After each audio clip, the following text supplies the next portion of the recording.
All right. Let me just write something here. Hello. All right. Okay. So we're gonna have an introduction here. We have Judy Sackaney from Sackaney Art here tonight. Oops, what's going on here? Come on, get down. Hold on, I gotta something popped up. All right, all right. Hello. All right. Is it working? All right, hold on. I got everything turned off. Okay, everything. Let me get my banner going here. Okay, got everything here. All right, thank you. The comments. All right. Hope I get my monitor show up. Help me out. Okay. All right. Hello. We have Judy.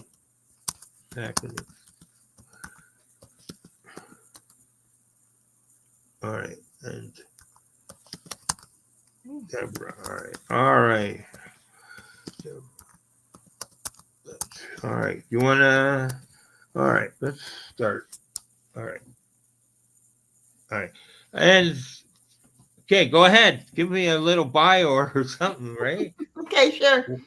Well, my name's Judy Sackaney. I'm from Cochrane, Ontario, Right Treaty on. 9 territory. My late mom's from Madawapiskat First Nation. My dad is from um, Fort Albany First Nation. They raised us in Cochrane, Ontario by Timmins. All right. But I've been living in Ottawa. I raised my kids in Ottawa, and and then I moved to Toronto. So I've been in Toronto in both communities, the Native Right on. communities, for about 20 years each. So, so it's been around in the community for a long time in Toronto area. And like I said, I live in Scarboro too, Right on. not too far from you, Tom. That's good. Yeah. So, and I work at a Native organization in Toronto too, and I do consulting work, and I do workshops around Ontario, and I do ceremonies as well in Oh, Canada cool. and in New York City. I Really? You yeah, go down there too? The yeah, I go down there too. I try to make it to the People's Indigenous Day in New York right, City, right, right. and I'm just be there. I'm there, and then I just do a pipe ceremony for them as well, and Cool. participate in their ceremonies and support the Indigenous community in New Right York on. City too. So that's really fun, and I do ceremonies. I do all types of ceremonies. I go to Sundance in Montana. I haven't been there a couple years. I do miss the Wow. family there, and hopefully I get to see them this summer. I haven't told them yet that I'm coming that way, Right on. but I'm planning to go see people along that highway too.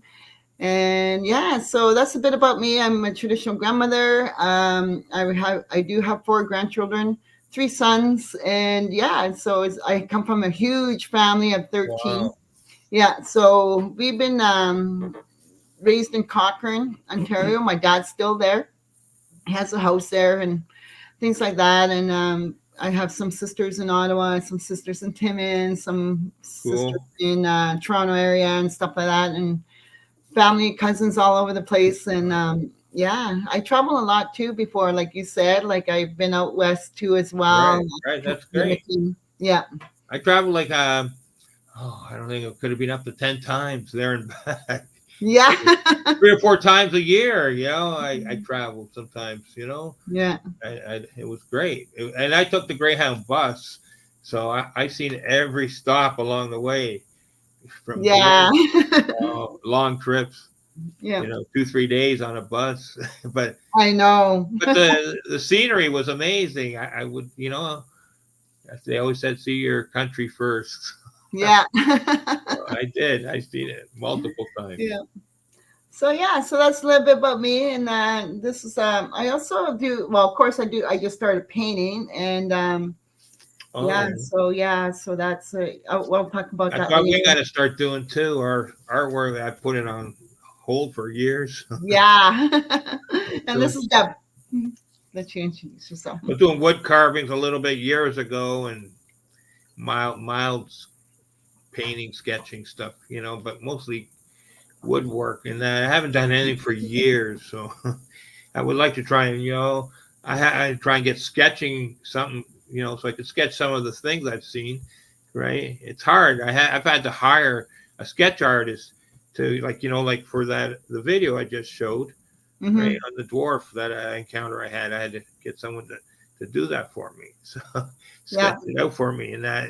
But I like to, I've had a few encounter things that I want to show, but it's hard. It's hard to, you always try and explain, what you've seen and the details and that, but it always helps with the sketches, Yeah. That's the next level I'm trying to go up to, the reenactment, but more like 3D style, right? Wow. Working on that. And this is Deb. She's been helping me with this event Hello. with Charlene and Tammy. I met you at the conference last year. Yes, I said, any from the Bigfoot group. Yeah. Bigfoot Canada, if you come and see me, I'll give you a free lollipop. How did you like the lollipop? It was okay. It was good, actually. But my sugar levels are, I got to watch my sugar levels. So, but I did enjoy it. I had it for about a while, and one day I took it out, and it was great. And I always remember, every time I took it out of my pocket, I had it with me for about a month before I tackled it, right? But it always reminded me of the conference every time I took it out of the pocket, and I had a great time there, First conference I ever been to, first time going to a conference, and I was really amazed. Thank you. Yeah. Both Heather and I had a great time. Yeah, we were totally amazed. Didn't know what to expect when we walked in, came, but I was really happy. I was impressed, very impressed. Oh, thank you. That was my first time organizing a conference. Right, that was great. Yeah. Right, that was really good. Yeah. Thank you. That's good to hear, and feedback like that, and positive feedback, and people. I've been trying to drum up support to get more people to come, and stuff like that. Yeah. Well, I feel like last year it was a good turnout. Yeah, it felt like it was. Yeah. The thing is about our event, right. Like I invite everyone. Got a little necklace, heart necklace there. Yeah. Right. Yeah, that's good. And I really liked the stew you made there. That was amazing. Yeah. Oh yes, that was Aboriginal Flair. Brenda Kitchigi was the caterer, and she made awesome food. We're trying to get her again this year. Really? Yeah, but we'll talk about that too later on. But yeah, we're trying to get her again this year, and that was great, man. That was really good. I know, Judy. Yeah, she's a really good chef. Right on. I still have that necklace. Right. It's my favorite one now. So you want to get into anything? What do you want to talk about? Sasquatch, little people, artwork. It's open here. Don't matter. You can talk whatever you want. Okay. Thank you. I just want to just a quick shout out to Bigfoot Canada. Sure. I've been involved with it for 4 years now, and originally I joined because I'm an experiencer. And I wanted, it was during COVID, so I wanted to explore it more. And that's when I found Bigfoot Canada, and Elena had started it, and I shared my story and all the support that I got for sharing my story, because I was really afraid to share because of ridicule. And then within a couple of months, I became one of the admins as well. And that's good, because I was talking to Elena, for a while there on the Ontario Sasquatch site, and so I was surprised when she opened up her own group, on Facebook. Yeah. So, but it's like, as you know, it's like almost 25,000 members, and we have a big. Well, you're in a big, or I was talking about the little one. I know there's another section there. Yeah, that's amazing. You got 25,000. Wow. Almost, yeah. And so the team, I just want to say, works really hard. Right. And trying to make it a safe place, and also, try to remove as many trolls as possible. Negativity. I don't allow that in my group. Yeah. Everything's got to be, we're all like, everything is what we share is like the real thing. There's no, making fun of anything, Yeah. But it's a very sometimes we do put up the odd, post where I ask, do you think it's real or not? That kind of stuff, Mm-hmm. just but my group's pretty good, you know. I don't, yeah. And I've had, it's a small group, mind you, because you know, last year with the COVID and I had that and stuff, I couldn't deal with a big group or anything. So, right, slowly, you know, expanding now. I've been better. I had quit smoking cigarettes Oh, good for back you. at end of December, and so it's been five months now, and I feel better. And I got a ton of energy that I was missing for the past year or so. You know, oh yeah, now I can doing way more things. So right, Mm-hmm. we both quit, yeah, and it's been a big difference in our lives, right? In that, you know, before I was always struggling to hold. You know, I had a YouTube group, Facebook, you know, YouTube channel, Facebook group, and trying to do all kinds of research and stuff and health issues, and it just bogged me right down. I almost gave up everything twice last year. And I don't know. I think my spirit guide just kept me going somehow, right?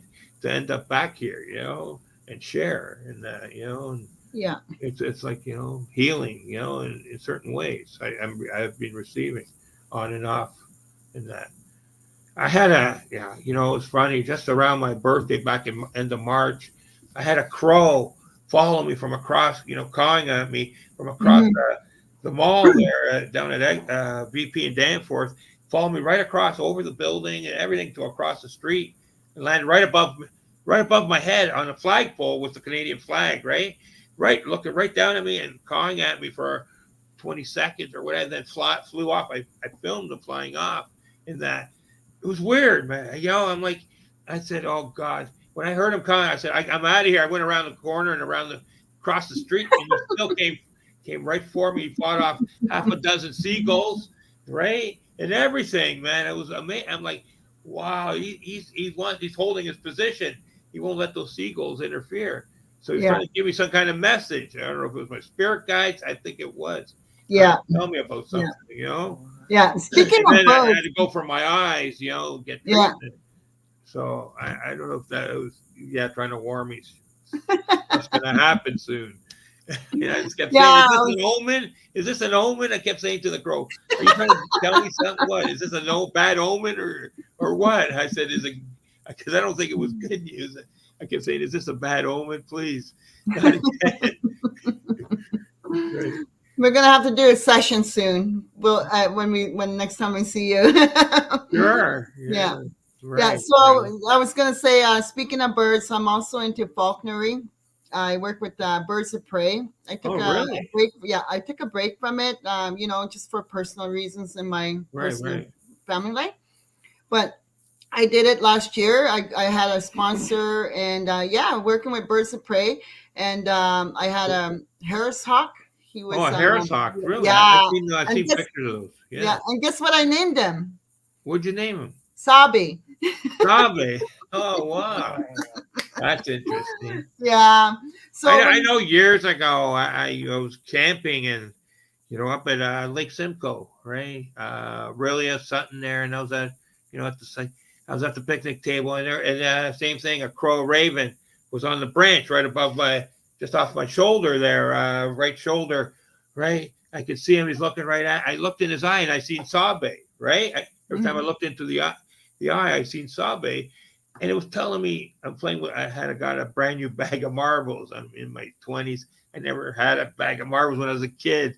So first time I got the bag, the red bag, plastic bag, whatever, with the 50 metallic marbles, and I kept telling me I wanted to put them in. I put them in the trunk of the car. I was playing with them, right? It kept telling me put the marbles on the table, right? I got the message, mind speak 3-4 times. Sasquatch telling me to leave the marbles on the picnic table, right? I had actually put them in the car twice and got them out and put them back and forced me to take them out of the trunk of the car and put them back on there. And I said, I'm not going to see these marbles again. And we're waiting to go to the beach there for, an hour. So I took about 5 or 6 of the best marbles I liked, put in my pocket, left the bag there, come back. It was gone, right? I went and checked around the site. There were some rowdies further down. I'm checking them out. I said, nah, I don't think they came to the site, took the bag of marbles, right? Yeah.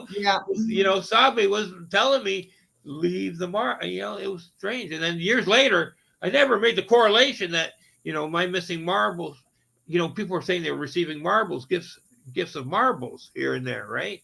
Mike Patterson has Yeah, received. right? We And I have, have myself, I've received, and Heather, we've received marbles, and a few other people I know. And I never I said, I was wondering, where do they make these marbles? How do they get these marbles? And I never made the correlation between my missing bag of marbles years ago. I was thinking, you never know. Maybe they're handing them out. And also got other kids' marbles somewhere, and stashed them. Who knows? Wow. And did you speak to Mike about that too? Yeah, I have, long time ago, several times, right? I said, nobody ever mentions, the missing bags of marbles or kids missing stuff, at campsites or cottages up north, Yeah. And they could be stashed for 10, 20, 30, 40, 50 years, some of this stuff. Wow. And resurface later. You never know. Yeah. In a cave somewhere, who knows? Yeah. Right. So just to let people know, Mike Patterson is one of our speakers at the event, and he gifted last year. He gifted us some marbles. You got them? I have mine in my car. Right. One time I went outside to my car, and they were all lined up on the ground. Wow. And I'm like, whoa! And I took a picture of it to see how they were lined up. Because really? I was in a rush. I was like, what the heck? These marbles sitting outside from my car on the ground beside my car. Because I have some in the backyard here too, where I stay here in Ottawa, and they're right in the backyard. And they are cool, and they're like, I don't know if you're going to be able to see all these. I have a handful of marbles. This is what Heather and I have come across on our journey. Like, this is like right in front of our path, when we walk. Yeah. I don't mean like we're like searching in here. Yeah, I know. It's always right in front of you, Right, You just happen to look and there it is. Right, yeah. Some different ones here, different objects, yeah. And there's one of the marbles. Right? We'll bring them down and show them at the conference, Sure, we have some other stuff too here and there. Make sure we don't lose them all. Yeah, that's cool. Yeah. Yeah, like I said before, like they know who's coming in their path. They know who's gonna be, like, and they'll put things in your path because they already know that you're coming. Right. And that's what the little people does too. They put things in. Right. And I think they build the little glyphs and all that, Yeah. I'm pretty sure they're the ones that do the glyphs, okay? Yeah. Somehow. Yeah, they're supernatural. So, I have had a couple sightings of the little ones, right? And that when filming and that, I've asked to take their pictures, and they've obliged. Some of them show up. Yeah. Right? I could show you, certain photos and that where they're on the fence posts and that, and they're like this was a winter scene down in the park. It was great, man. I couldn't, I've seen portals and stuff. And the other thing was the little person we filmed about back in 2018 down here. A little one, little female, 6 inches tall.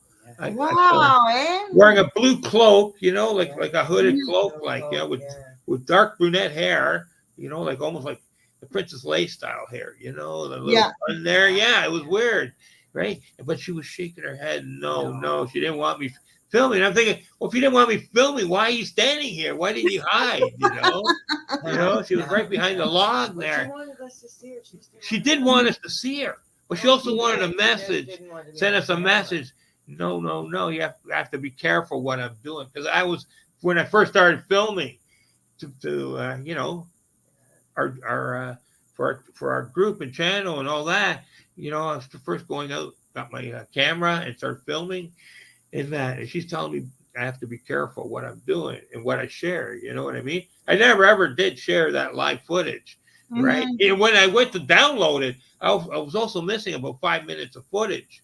It disappeared off my original 18 minutes. It went down to like 12 minutes or something, right? And that, But Oh.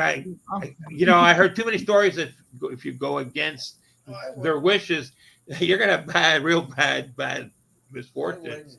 So I had people threaten, this, that, demanding to see the footage, and I regretted even saying about it at the time. I didn't know how to deal with all that pressure. Yeah. I was like dumbfounded, like how much pressure was being applied. I'm like, what's like you're on a channel. This was on like the Hammerson Peters channel, who narrates the Canadian stories and that, right, of the Sasquatch and little people and all that stuff, paranormal stuff, whatever, all the different, and a lot of indigenous native stories and legends, myths, and all that, right? And after him telling you, narrating how many stories about misfortune begotten those who went against the wishes, people were still like, didn't you hear what he said?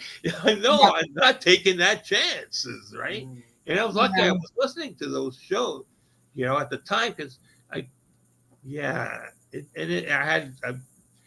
missed out, being infamous or whatever, but at the same time, the knowledge I gained in that and the friendship from the cryptids and Sasquatch and that during that period of time, when it was like 20-fold, from sharing this little bit of footage, by not doing that.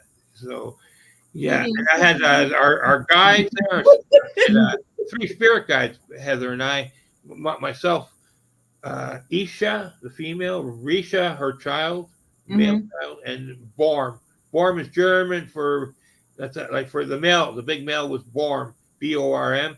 That means tree in German. Okay, and whenever I called them out, off my balcony here where I live, interdimensional, and I call whenever I call Borm, you hear the big tree branch snapping, or sometimes a big cracks and that. I go out there in the morning looking for the big branch. There's nothing. I'm like, oh wow. I'm saying, and I know there was no workers because I waited, right, for daylight, and I didn't see no workers come up or anybody to try and remove.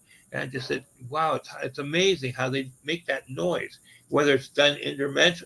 Like I don't know how maybe I'm the only one hearing it. I don't know if the neighbors are hearing it or not, because I know years ago I was the only one hearing the Sasquatch talking, right? I had asked my friends in the boat and they said they couldn't hear anything. So that's when I knew, I was hearing them and seeing them, and they couldn't see them or hear them. So what did they sound like?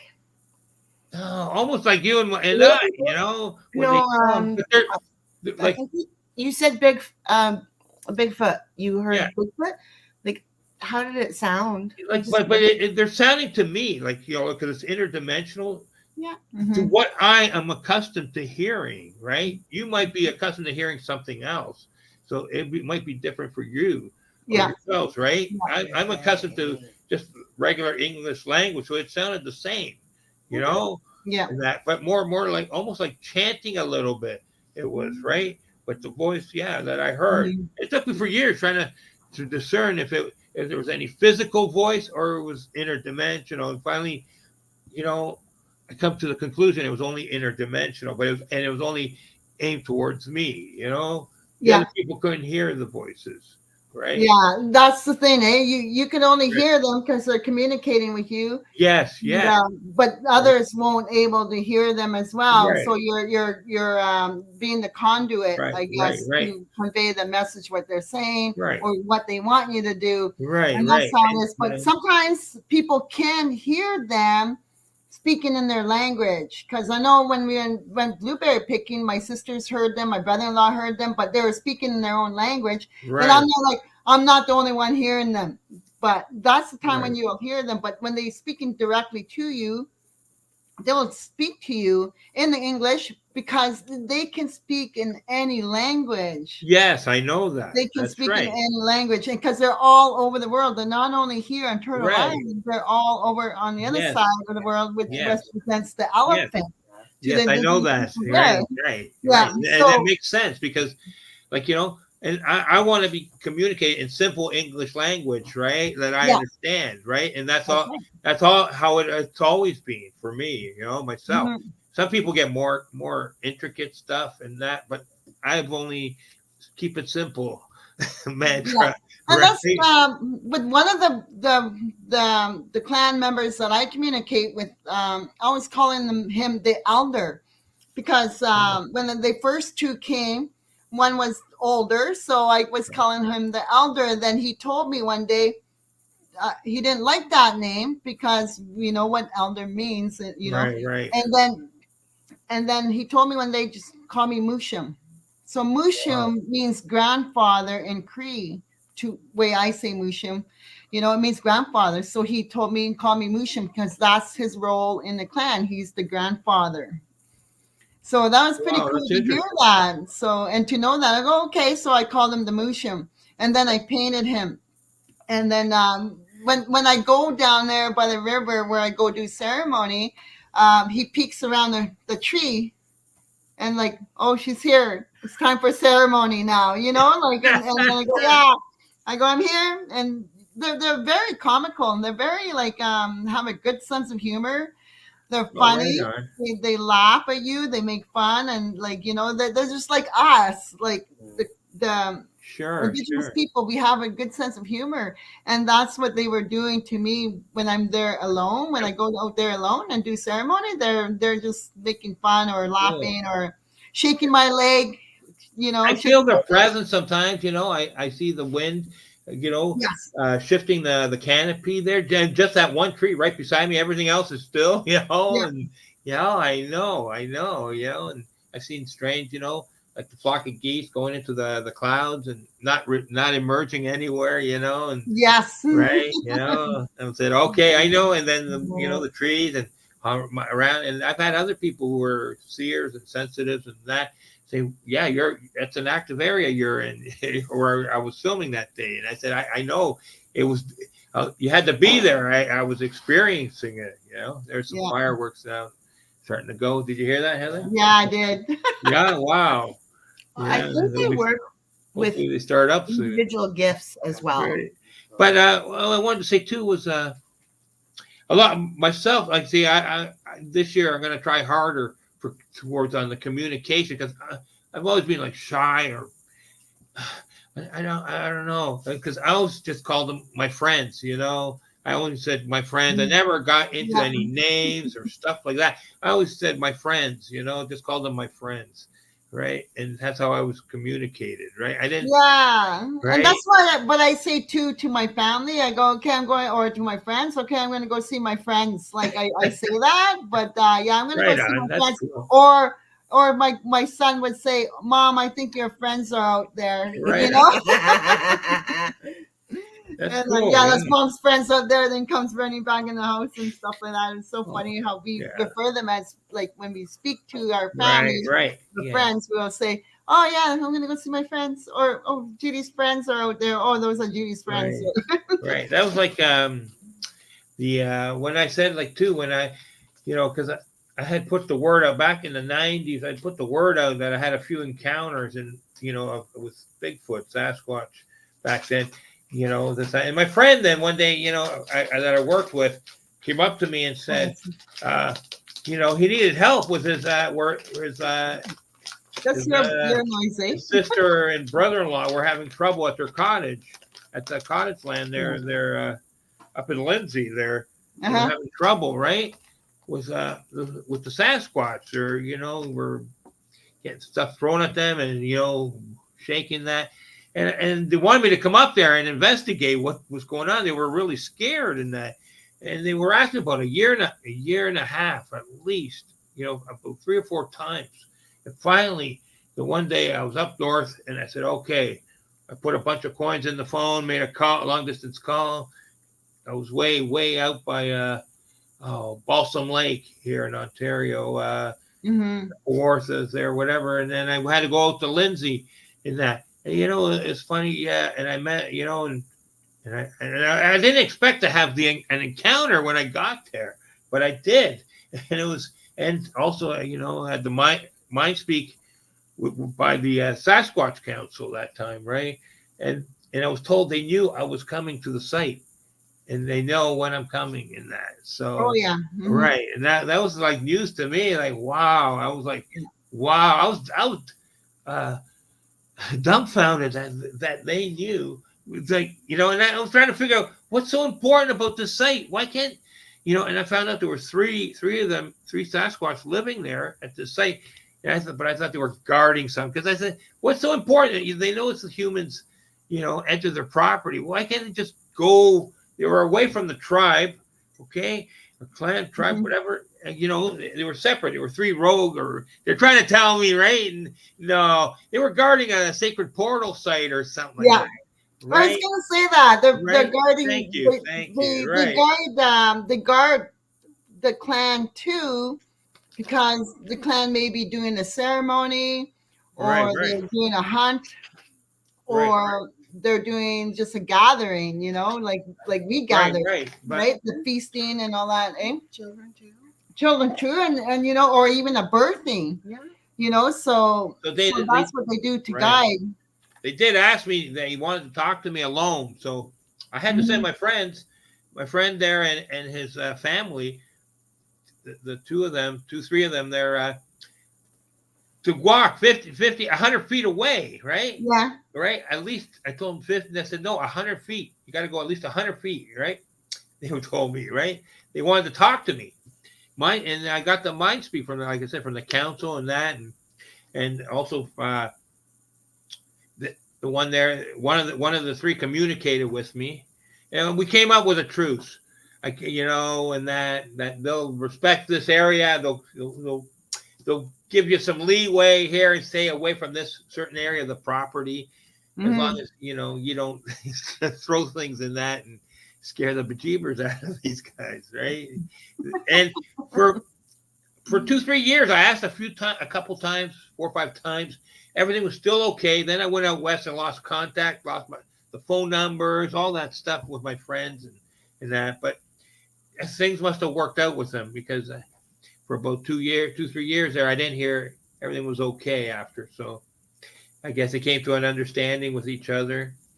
They knew they were there after, and I guess they were scared though, even after, and that they didn't know, like, but they understood, they respected their wishes, that they wanted to be there and that. So, and they obliged. My friends and family obliged, you know, and said they will, and said we'll avoid this area and that, you know, stay to the other side of the property. You know what I mean?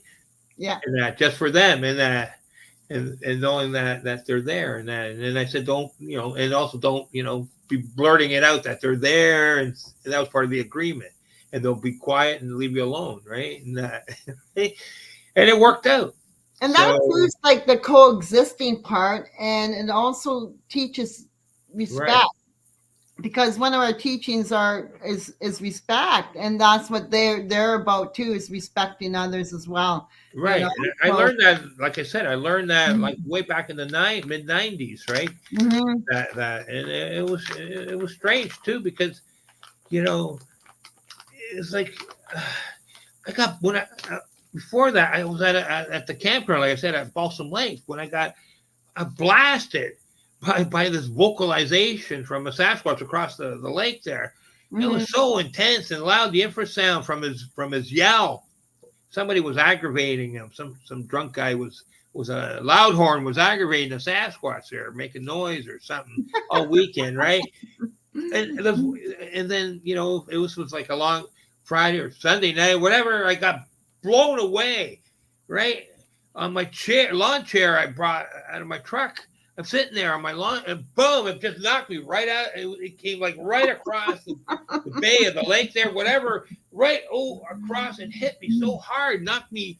I said to whoever I was with, that is not human. Hey, that is not human. It was like 3 times the level higher, like, you know, than what the guy with the bullhorn was, you know, saying, you know. And I'm like, holy smokes. It went right through, and it energized my body, man. I can tell you, it knocked me right out of the lawn chair. And like, holy smokes. I said, it was a loud, like, you know, so when you hear these Sierra sounds and stuff like that, I heard a really intense vocalization. So some of that stuff people say, I don't know what they're saying, but to me, when I hear some of those sounds, they're real, you know?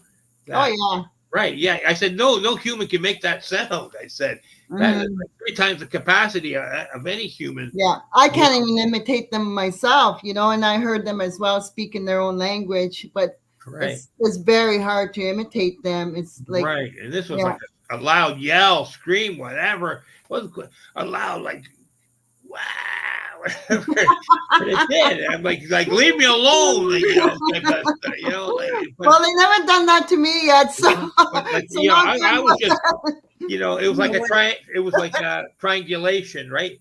Yeah, 1, 2, 3. I was the third point, there was the Sasquatch, the guy with the bullhorn, and I was here. They were like, but the vocals came right across the lake, and it was like amplified in that.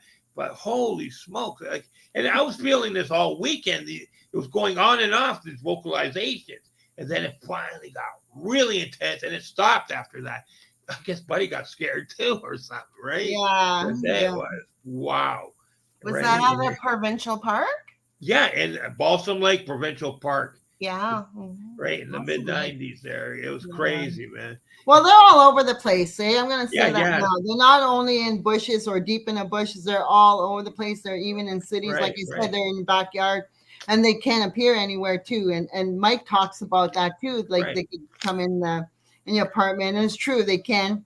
Right. And stuff like that. So what I wanted to say too was they communicate with you in different ways, and they show themselves in different ways too, For like sure, the for sure. footprint or a tree break or twisting of the trees.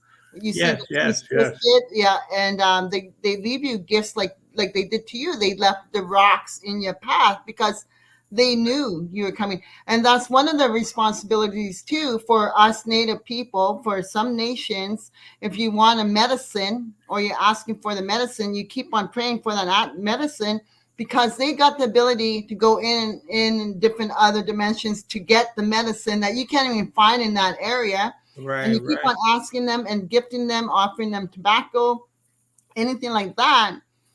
You will eventually find that medicine in that spot, because Wow. they have that ability to go To into guide you different. along, yeah. Yeah. So that's one of our teachings too about them, how they help us. And that's what I mean, like how they help us heal Right. And through we need to these be more medicines. open, like use our sixth sense to look to listen, right?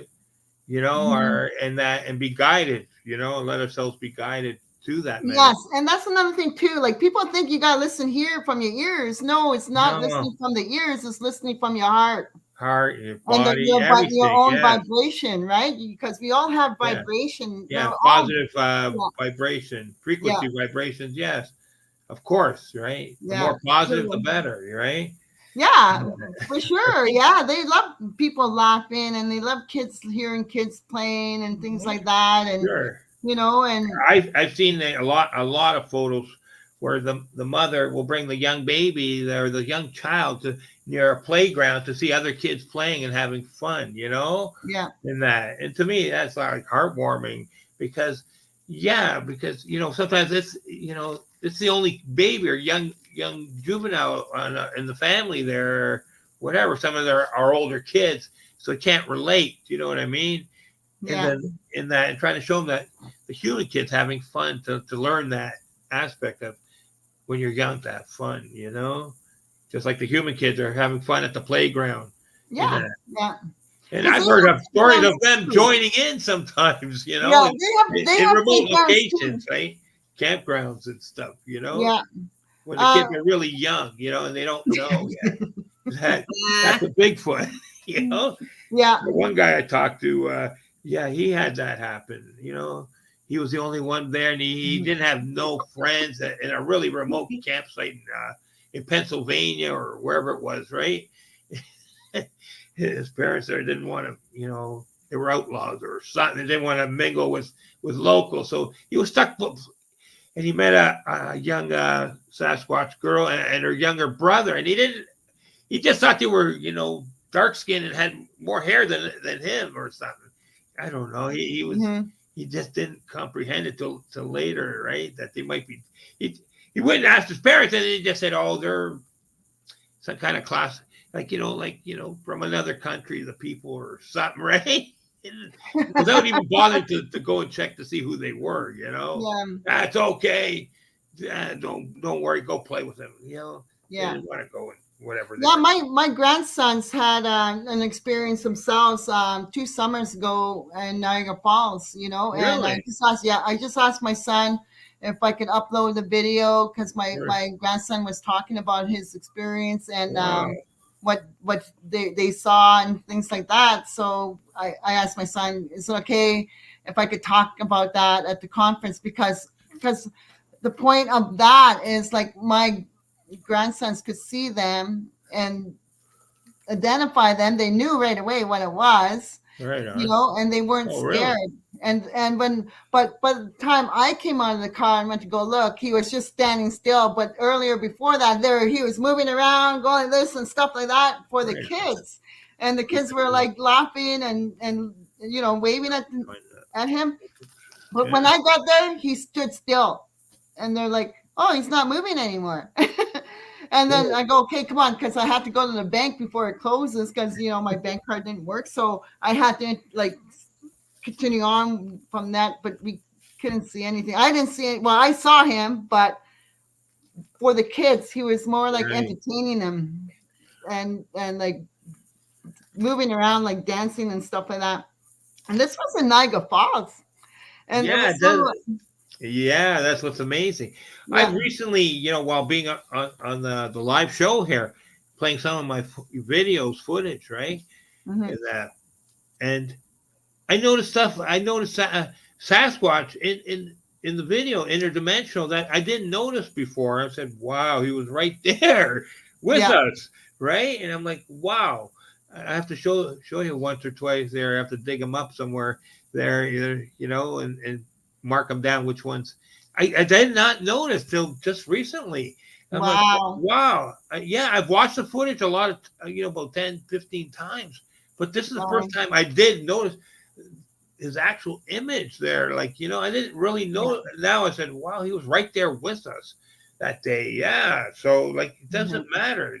And the other time, have you been to Morningside Park? Yeah. Here in You've been there? Yeah. Really? Yeah. Yeah. We have to meet there one day. Yeah, I know what Take exactly you what through you're and talking show you. about. Yeah, I've had a few encounters there and stuff, right? Yeah. And some magical stuff, like the little people, the portal door, 8-foot portal door, big 10-foot. What I mean, Yeah. They're huge. call it rectangular door, and Sasquatch, Bigfoot, is standing on the other side of the portal door. Okay, Wow. and I could see him. Right, I got some of that footage. Right by the creek there. Right beside the creek. It was like, wow. And Heather and her son were just around the corner. And that, well, I was filming this, and it was like electrified. Yeah, I've noticed this like half a dozen times where the atmosphere changes when the portal is like right there or something's going on. Yeah. To me, it's like it feels like an electrical sort of sensation. Yeah, you're also like blurry. Like you'll know they're wavy and right, things like that. I seen a couple too, and my sister and I we saw one in Idaho, not Idaho. What's that state called? By Chicago. Right. Oh, geez. Anyway, we saw a portal there, and that's when we heard the ooh sound, and then I responded back, and then after I responded back, I looked down. There was a feather down there, like feather on the ground. It was all muddy, and I right just on. put my hand up there like that, and the feather became clean.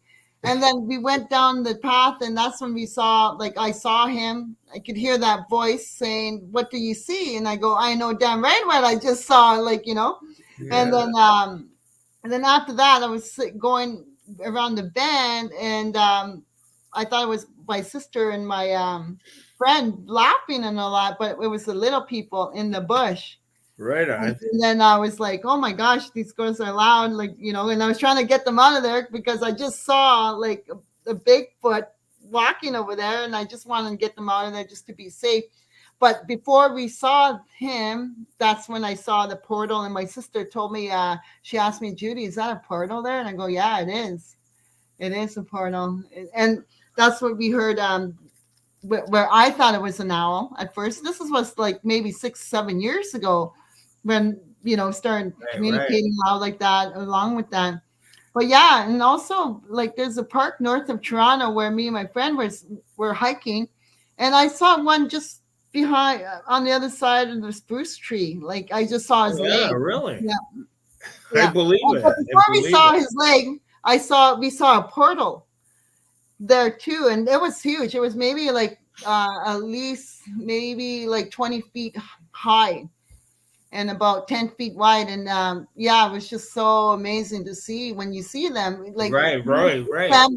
For me, like I'm not in shock or anything like that. Like I just accepted and we're like running right to it. Just like my sister and I when we saw the shapeshifter. And when we saw the shapeshifter, the wolf. You see one of those too, the shapeshifter? Oh yeah. I've seen one or two of those. Yeah. No, I mean like the Bigfoot shapeshifting. He was shapeshifting from the wolf, him, and then the deer.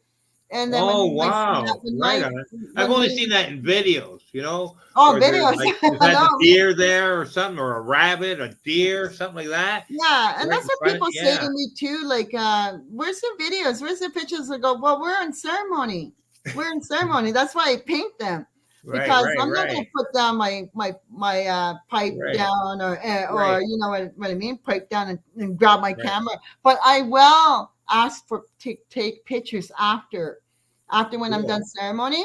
I show them my phone. I said, this is my phone. If you want me to share people with you guys, with the world, then let me take some pictures of you. Sure. So this conference here coming up is like, we'll be sharing more pictures of them. Okay. And and that's one thing I want to make clear of. Like, I'm not a researcher. I'm not okay. Prove anything. Yeah, I understand that. You're more like on the art side of things. So and healing. Yeah. Where I'm a researcher in that, and the art is the other part I want to get into, but haven't done yet in that. So it's hard to do both. You have to have a lot of time. Well, Tom, next time I see you, I'll teach you a technique that I do, that I connect with them, that they help me to do the painting. Okay. I'll teach you that. It's a technique. It's working with the energy of air, because air is one of the elements. So it's energy too. So when you breathe and then you connect with them, because when you're breathing in and holding it there, and then when you're exhaling, what we're really doing is exercising our third eye. Right. So and then you clearing your mind, and then you breathe in, and then we're connecting. Like I do have a technique. I do some art workshops too, to teach people those techniques and how to connect. And some of us can see, some of us can't. We all have gifts, but it's all about working together with. Of course it is. Right.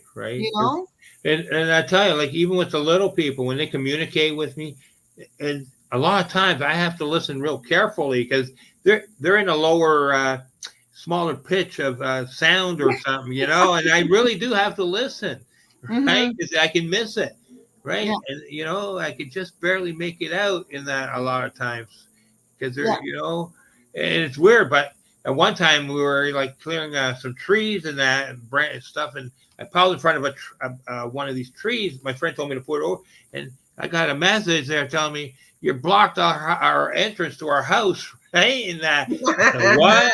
Oh yeah, I had to move a huge pile of wood, and throw it another 5-10 feet away, right? And that, and not joking. And there was also a deadfall 10 feet away, right? There was a deadfall. Yeah, Sasquatch had built a deadfall to protect the little people area there. Yeah, and I had to dismantle this deadfall. As I said, I'm looking. There's no other tree. I said, where is it? How the heck did they build this? And the way it was balancing, right? And I'm like, wow, I couldn't believe it. And it had storms, and it didn't fall in that. And I was like, this is amazing.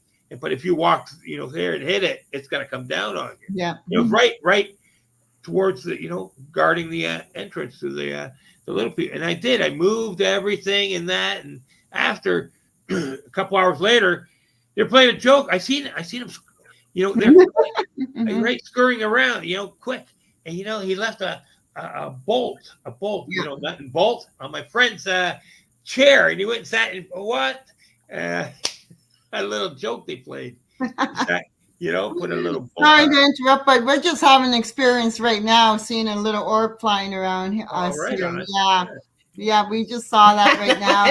We're like, okay, people say, I wasn't listening. We were trying to pay attention to this orb flying around. Cool. So that was pretty cool when you were talking about the little people, because when I was coming from out west about a month ago, I saw a little person, and them too bring healing work too. So when I saw the little person, he was wearing like those those seaweeds in the water. Yeah. The moss. He was wearing those. He had a cloak and a little hood. Oh. And then what I saw, the portal was opening up in the rock, and he was going in, and he was carrying a little stick. And that's the thing. I painted that too, and it's just right here. I'm going to show it to you. Go ahead. Cool. Well, I was gonna. Well, turn on the light. See? Can you hold that? I'm going to turn on the light so you can see better. Put my glasses on here. Let's see. Hold on. There we go. Oh, cool. That is cool. Yeah, I seen that. You showing that before, part of that or whatever. Yeah, I seen that. That's amazing. Right here, and that's his cloak here, and the portal's right here. That's why it's glowing like that. And so when I first painted, I used another medium, like the clay, to make it look rocky, because the Highway 17 is really rocky there, eh? So it's a lot of stones. That's Lake Superior here. Right. And that's the Highway 17 I was driving on. And then he was right there. So at that time. Yeah, I know, because I was on that road too, and I had an experience there. Yeah, it was Lake Superior off to the side there. Yeah, that's incredible. So it happened by Highway 17. Yeah, Highway 17, and it was just north where I did a fasting ceremony about 10 years ago. Wow. So there's legends there, and there's things happening there as well. Do you know where White River is? Yeah, I had an encounter there. Like, cause when I was passing through back in February, I asked them, we're at the stop there, and I asked them. I used to see them in the tree line every now and then, right? And I asked them, please, can you show yourself to me on the way back when I coming back on my return trip, right? Can you show? And on the return trip, about a week or 10 days later, they were there. I asked them, and they came out. 3 of them, right? It's strange. Yeah, 3 of them came out of the tree line, different sizes, and showed themselves for about. That's all you have to do is ask. Right, for about a minute or two, and that's it. I told them, thank you. Thank you, my friends. Thank you. Right. But it's also Tom, like the work that you're doing for yourself as well. You're doing a healing work. Like you told me that you quit smoking. So that's like healing work that you're doing for yourself, for the physical aspect of your being, So that's the thing. So why they would show themselves to you, because of the healing work that people are doing and you are doing. And even with me, at that time when I saw the little person, I was asking for healing work. Right. And that's when I saw him. So that's, they are in our culture, and all the Natives, First Nations culture, Native American culture. They all have a connection with them too as well. And we all have everything, all the little beings, like fairies, mermaids, and all of those magical beings that they put mythical, but they are real. And some people in my nation, seen these fairies and the mermaids, because they shared those stories with me. I've never seen the mermaid, but I've seen the fairies a couple times. Yeah, me too. I think about a couple of weeks ago when I was doing full moon ceremony at Debbie's, saw a fairy flying by there. Yeah, I've seen them a couple times too. So we've seen them at Morningside there, where they were like little orbs came down, little orbs right in front of me there, came down, and then then we're morphing into little fairies, and then they followed us onto the path. This was like just off to the side, you know. I was looking at some shrubbery and they came down. Man, it was weird. Like 10, 20 of them, you know, and it started, you know, congregating right around me, right? And I'm like, wow. And I called Heather over and we're checking out. Then we went over to the path and they went ahead of us and we're waiting on the pathway, right? They went down and they were waiting there for us to walk through them. And it was a weird sensation. And Heather says, you're way more sensitive than her or her son that day. And the three of us walked through them, right? There was about 20. How many were there, Heather? About 20 of them at least, right? On the pathway. Yeah, wow. It was wild, like part ore, part fairy, and they were like right there, you know, just letting us walk through. It was so wild how they went from the, you know, 30 feet away from the shrubbery and over to the pathway there for us and waiting for us to go. And you were going to be going that way too. That was strange. We weren't going the other way, right? You know, that we're going back that way to leave, right? And it was just getting dark, you know, and it was like one of the most amazing sensations and experiences I ever had. And Heather says, like, it's amazing that you could tell that they were the fairies, you know? Yeah. So let me ask you something. What were you doing out there at that time? Like, why were you out there? Where, at Morningside? Yeah. Because we're filming for signs of Sasquatch. Because I've had several encounters there with Sasquatch and with you know, physical and interdimensional since I was a teenager there. Not all the time, but every now and then. When I was a teenager, I had an encounter there because we found the rock stacks and the kids. I was giving these kids that we met there whatever shit there for just, you know, breaking apart, you know, destroying the rock stack. I said, you need to put that back. It's bad luck if you mess with that. I said, they're all scrambling, trying to make it balance. Yeah, you do not touch the standing off to the side, I found a different rock stack. Okay. And with a little person, a little dwarf again, and Sasquatch 30 feet away watching me. Okay. Because I discovered the rock stacks. I've discovered rock stacks a few times. Right. Well, and Sasquatch was always close by, interdimensional, like a beast. I also have a special connection with the little people as well. Right. And go ahead. Yeah. They visit me every spring, every fall. They like to come in, they play jokes. Really? They like to irritate my husband. And it's just fun having them around. Right on. Right on. And I tried to show Judy my fairy mound that I found, but it wasn't proper.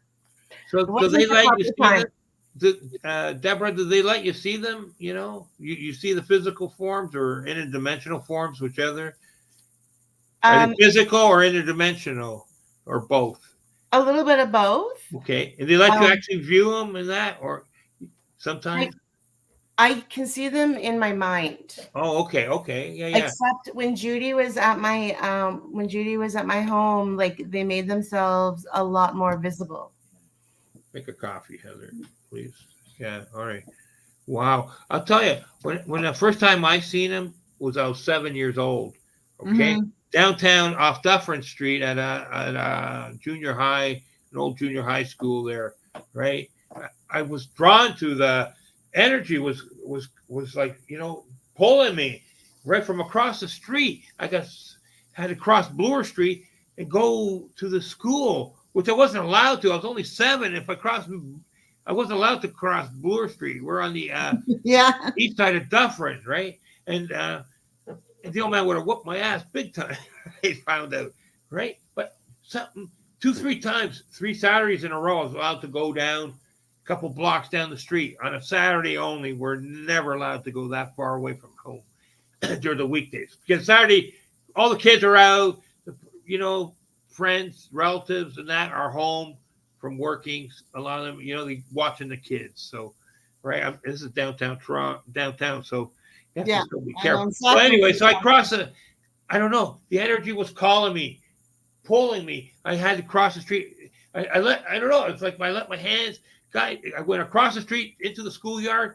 All of a sudden, boom! I'm drawn to the corner of the brick wall. Right. So I go over there. I could feel some energy. I put my hands on top of the brick It's an old 1900 era brick wall. So I start following it along with my hand, and the energy starts increasing as I'm going along. I hit the junction of the old brick wall with the newer brick wall from World War II. Okay, like this. Yeah. Old brick right there, and then I fall, and then it started dissipating the energy. So I go back right in the middle. I said, "This is the strongest right here, where the junction is, the old wall with the new wall, property line of the school, right?"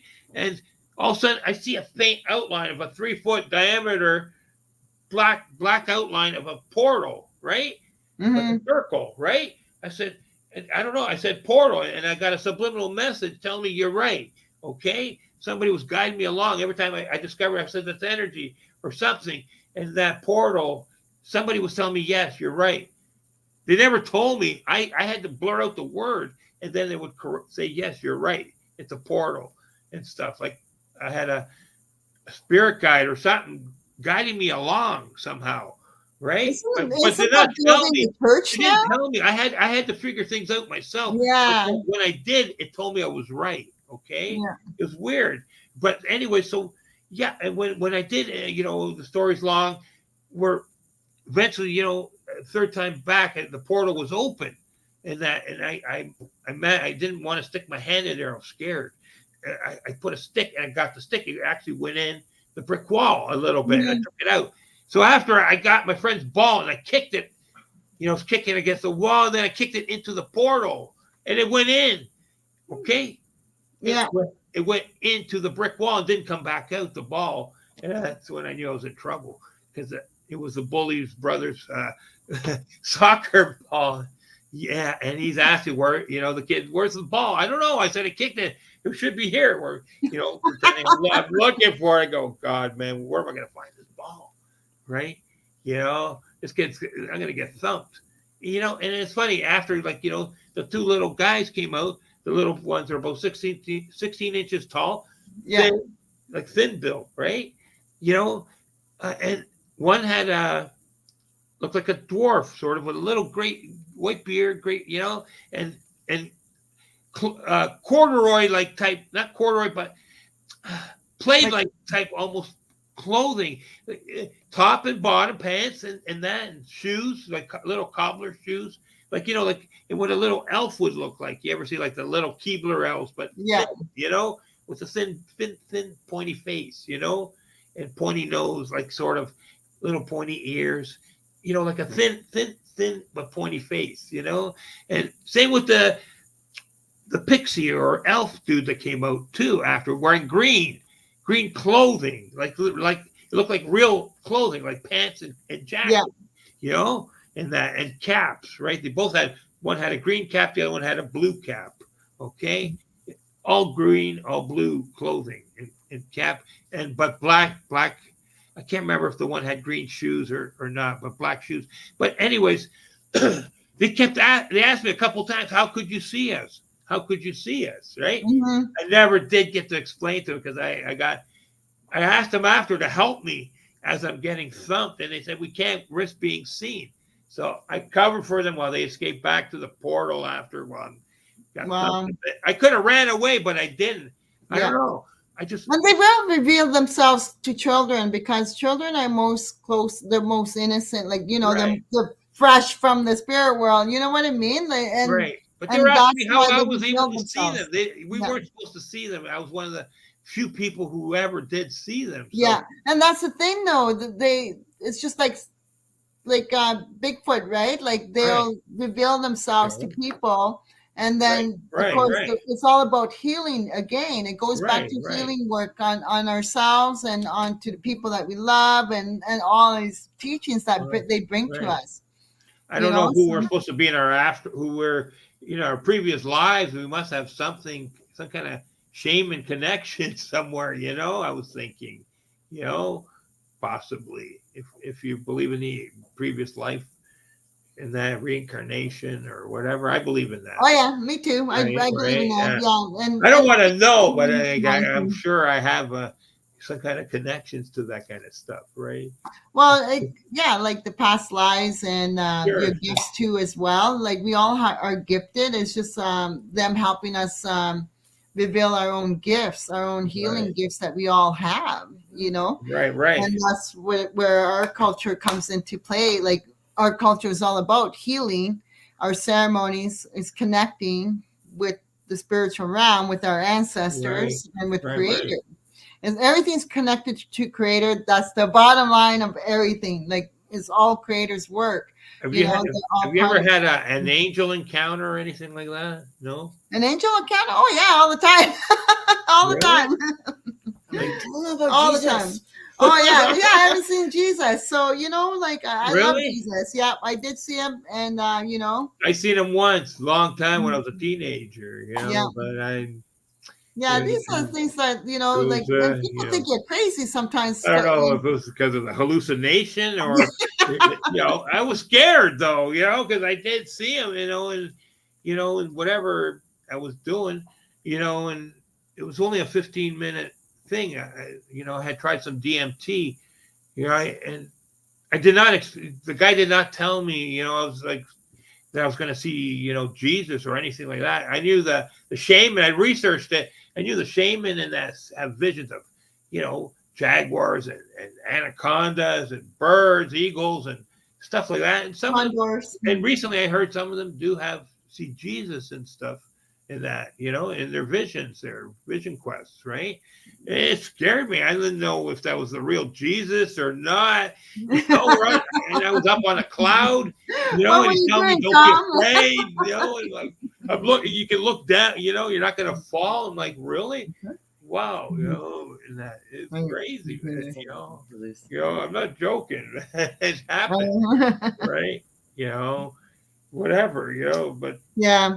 But like I said, because it was hallucinating drug, I have to, keep it like, whatever. But I do understand that they did use these for vision quests and for healing and stuff, right? Well, if you're talking about some ceremonies, Jesus, before I went back down left the cloud, went back, he whispered, he said something to me. I just can't remember what he whispered to me. It said, right?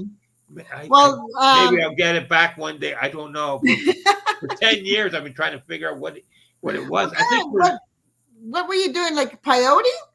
No, I was DMT. DMT. It was powdered DMT. I was only 16. It was back in 1980 or something, right? Yeah. And the guy said, like, I thought it was like weed. He lied to me, and it's an intense weed buzz. He said for 15 minutes. And I kept counting. Oh, it's only 15 minutes. Okay, 14 minutes. I kept counting the time to come back down because I went from the ground. I see myself go right up to the cloud, like a low-hanging cloud. I went from the ground right up onto the cloud and met Jesus up there, right? I said, holy smokes. I don't know I didn't know if that was the real Jesus or not or whatever, I'm thinking we're not supposed to see Jesus. Well, we can't see Jesus when we want to, and we can always call him. I'm not referring to a Christian way either. I'm talking about spirituality. Spiritual, yes, I understand. And the thing is about the ceremonies that we do is not hallucinated drugs. I think the only ceremony that we do is peyote ceremonies. Right. That's okay. But any other drug we don't use during the ceremonies. No, just that's to let good, you know. At least I don't anyway. Right. Or even like I don't even do weed or anything like that. I don't smoke. During so your ceremony, that's good. Cigarettes. That's interesting. Yeah. So I just want to make that clear too. No, we do not do those kind of things during ceremonies. Like I said, this was. I had no clue that was going to happen. All right. I was totally stunned. But I've been to a couple of peyote ceremonies, and they were good. They were really. I had really good experiences. Peyote is different from mescaline, right? Yeah. Right. Mescaline. But it's also on a spectrum, right? Yeah. It's on a spectrum. Only Native Americans can have possession of peyote for ceremonial purposes. Right. I know. I've known that for a long time. Yeah. But not anybody can just have the peyote. But no. I don't think I've ever. I can't remember if I've ever tried that once or not. Right. Or whatever. Yeah. But, have you tried? And then there's the concentrated part, the mescaline or something. Have you ever tried that or no? No.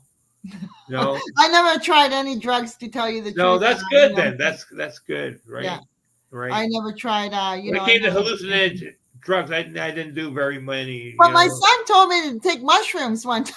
Oh yeah, the mushrooms. I did that a few times, right? And that I never even did that in my life. So yeah, he was, hey mom, you want to do really go in the spiritual realm? Why don't you have try some mushrooms? I'm there like, no, I don't need mushrooms. That is interesting because to me, like the mushrooms, like you get a little buzz. I see the colors a bit sometimes, but I had to take them for a week every day to build up in my system, a gram or two or a couple grams, and then I finally had that sensory illusion, the colors, the lights, the sensory perception. But it took me a whole week, In my 20s. right? It took my body a whole week of absorbing the medicine there, the psilocybin and that. But other people are saying, oh, they took it one time. I said, yeah, well, I don't know about that, right? It took me a whole week of doing it every day to build up in my system. Same with glory seeds. I had to chew those every day and drink a tea. So finally, I said, I don't know how they say they see something, right? Me, it didn't work hardly for me, So wow, that's medicinal too, and that's right. Like the weed and stuff. It's all medicinal for us as well. There are some medicinal purposes and for those for the healing part. And that's one of the things too. If you ask for that for the Bigfoot, they'll bring you those to anything, any medicinal plant they'll bring, because that's one of the responsibilities is the medicinal plants out there to help heal people. Cool. Yeah. Right on. And then I've had what is it? With the Sasquatch, where the first time I seen him was at camp, Boy Scout camp.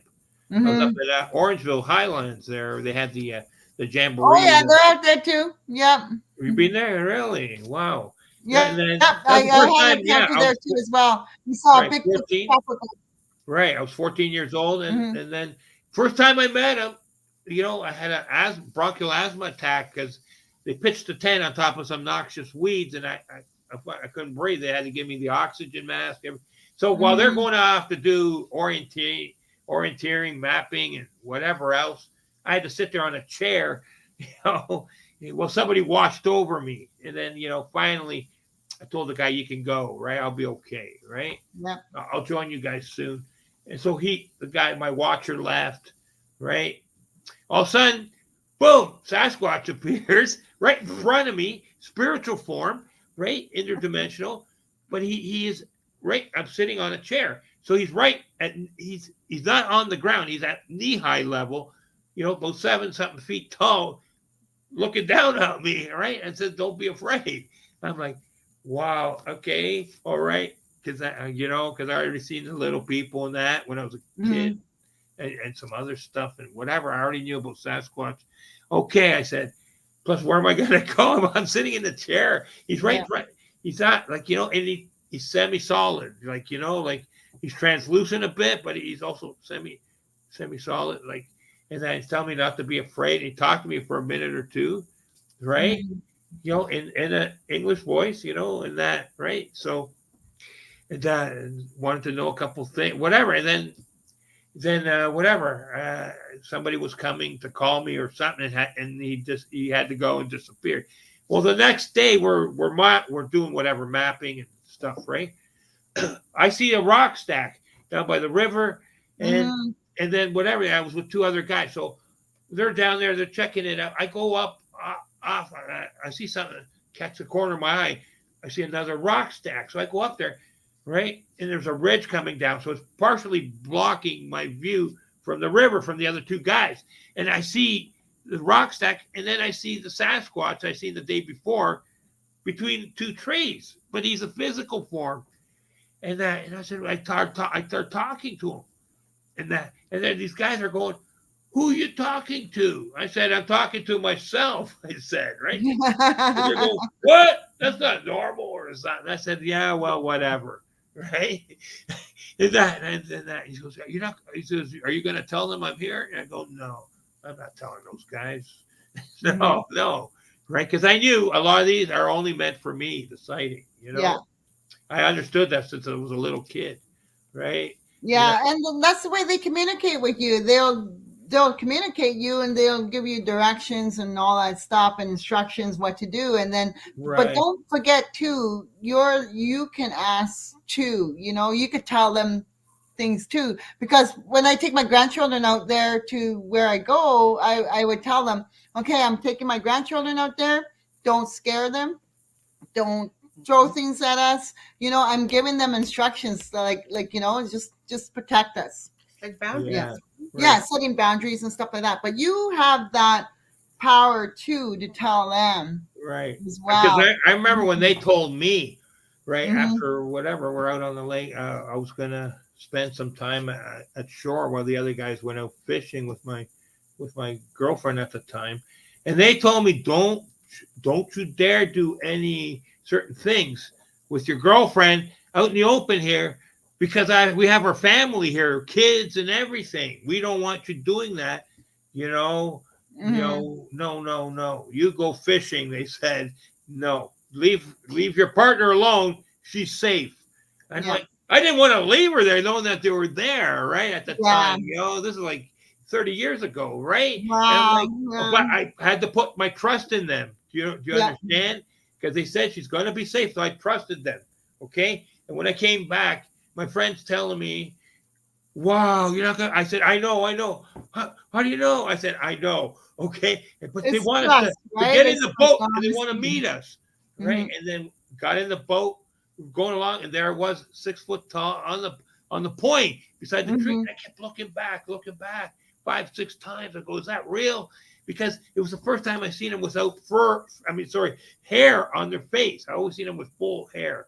And it was the first time I seen them without hair on their face. And I kept saying, Okay. is that a bear? It looked almost like partially like a bear, but it was actually, it was a Sasquatch, but he only had like down here, right? Yeah. Around here, some Mhm. different color in that, but it almost looked like a bear, or like, this color was darker, Yeah. lighter than the face color, right? And I'm like, it was different. I never seen that before. I always seen hair, Yeah. hairy face. It was the first time I seen skin. It was one of the few times I've ever seen skin. So I've always seen like the hairy faces, like you see like the Patty Bigfoot. They always send me images, the mind speak of Patty Bigfoot a lot of times. Is that strange? Okay. Yeah. It's whatever you're comfortable with, I think. The Yeah. images or the stories, and like like the image. Yeah. They share a lot of times. It's like sometimes like the Sasquatch Council, when I got the mind speak from them a couple times, right? They were all lined up, right, in a row with different faces and that, right? Oh yeah. They're just Right. like us. We look different, right? We Right. look different and all that. And same with them.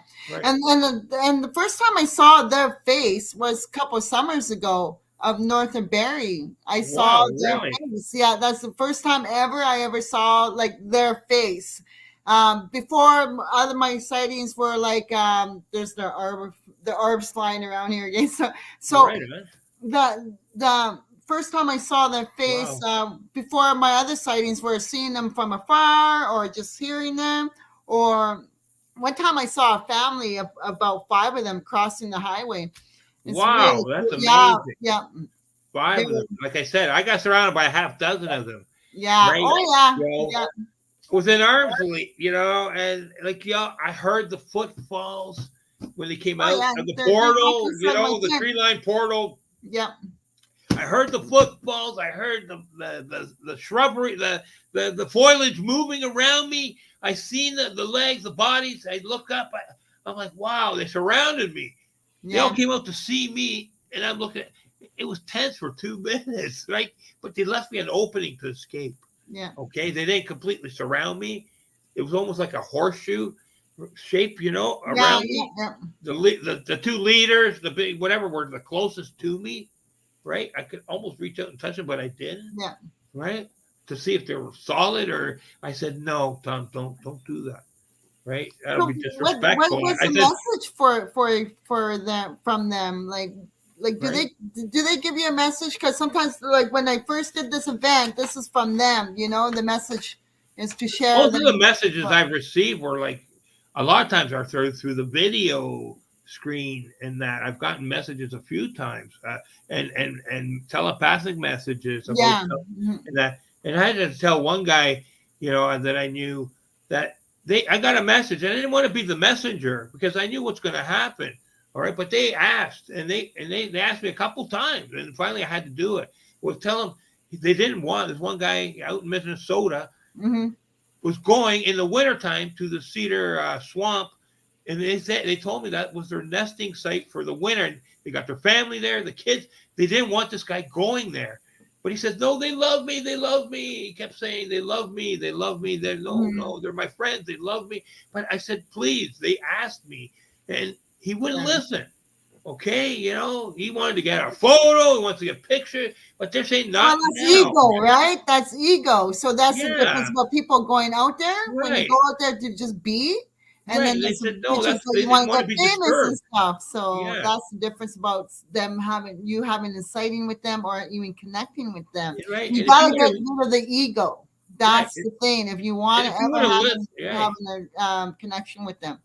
If we would have listened, they would have, helped them out and gave them a photo or two, like a good one, after, right? But no, I thought it was disrespect. But they think it's the onus is after it comes on me, like you're jealous or that. No, I'm just relaying a message, and I'm asking you. I asked them twice politely, and that, but and then it affected my channel and viewers and subscribers because they think you're. No, I'm just. If you understood what's really happening, and you say you're a friend, and this and that, you would have understood when I said they didn't want you there in the wintertime.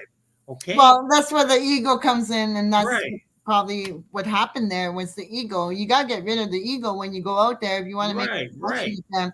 You're going to be knocking on trees or anything. No, they don't want you to do that. They just No, want you I to don't be. knock on trees. I Just don't. go We don't be do that. yourself. No. Go be.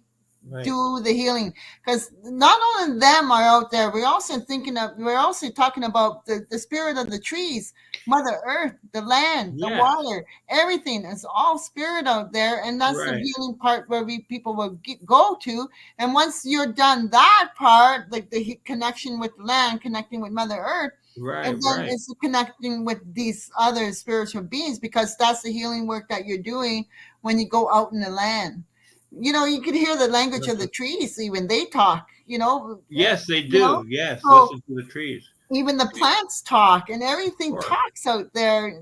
They all Right. have spirit. So You when have to people listen. say, "Oh, I want to go see one," well, go out to the land. Go and heal. Go put your tobacco down. Go pray out there. Just sit there in silence and connect, meditate, whatever you want to call it, and start talking to the creator. That's all you really have to do.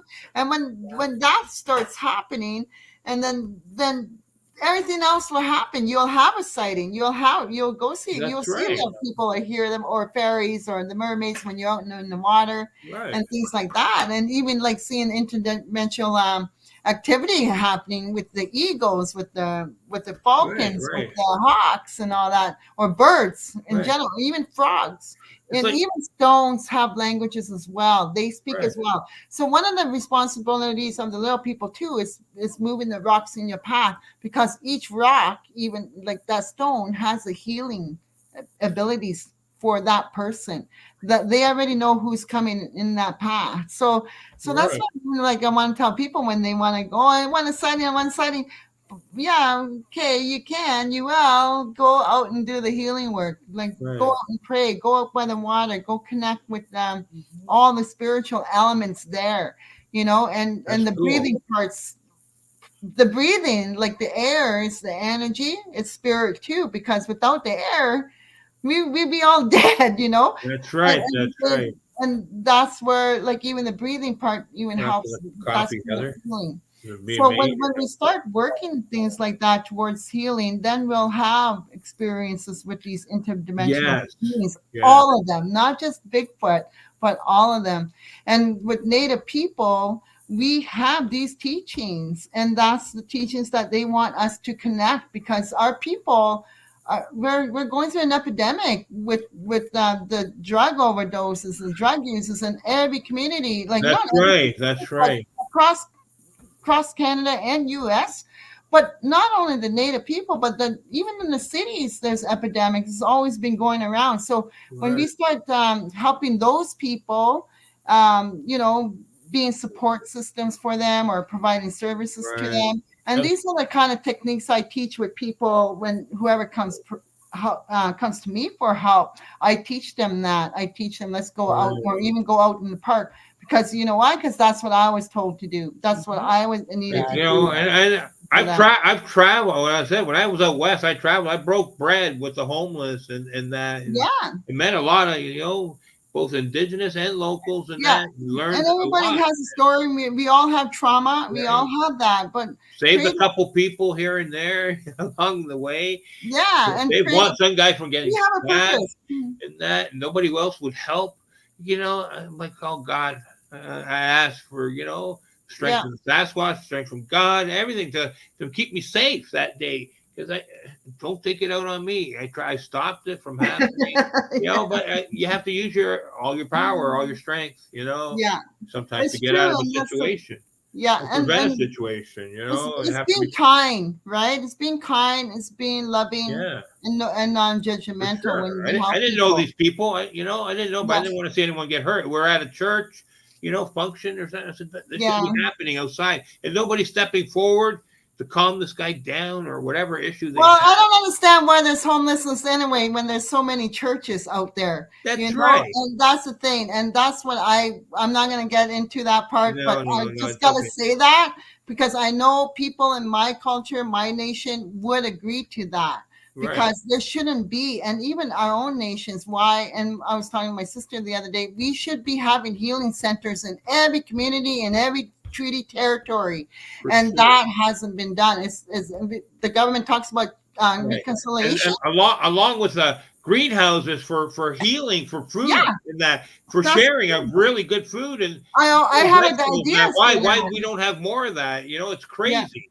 And that's like what they're calling it now is like food sovereignty, and that's true. We need those resources in our communities because look at the prices of oh my God! I went grocery shopping earlier and I couldn't believe the meat that the sandwich meat my son well, they're like $10 now. I know, it's crazy. $5.97 last month. Now they're like $10.97. I know. And you get less. Everything. And you get less. Yes. Yeah. It's like it's not even the same amount. No, it's. I think it's price gouging in a certain way. Oh yeah, it's and that's where people needs to wake up. They need to wake up. They need to go back to their not territories, but they need to go back to their teachings. Because. Back to the land. I've had that's what I said. Back to the land. I've been in, I've helped in community gardens and stuff like that. And when you grow your own veggies, it's a whole different, you don't have all the pesticides, other crap going on. I'm sure it is. And it's also the feeling, the spiritual feeling of being amongst the plants. And like I said, I feel the plants talking to me. It's the energy. I only have one plant alive in my house out of the other plants I had. And, that's a snake plant I have. Right. And even talking to the snake plant, and telling me things and stuff like that. I don't usually talk to wrecking all my plants in here, though. Yeah.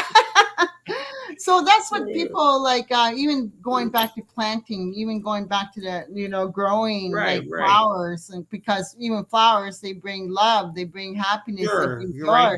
So those are all energy work. Right. The gardens, you got gardens and the people come together and that, we're not having that anymore. No, and individuals walking down the street with headphones, and not that's a pet peeve of mine. But I'm not gonna say it. That's just my personal gain because I know I can't. Like when I see that, because I know when I was a young mother, I didn't have headphones. Right. You know what I mean? Right. And things like that. So so people are again disconnected by these other electronic games and all that stuff, but it's just going back out in the land where we get feeling, even going out in your backyard, even going to the park in the city, because that's what I said. Well, I live in a city. What's going to happen? Don't go to the park. You can go to the park. And that's what I did. I went out to the park and I start connecting. I start connecting with all the spirits around me, the trees, the sun, the clouds, the sky. I the wanted to grass see it. Yeah, and right. grass. So When that's like when when we plan to go to Morningside Park.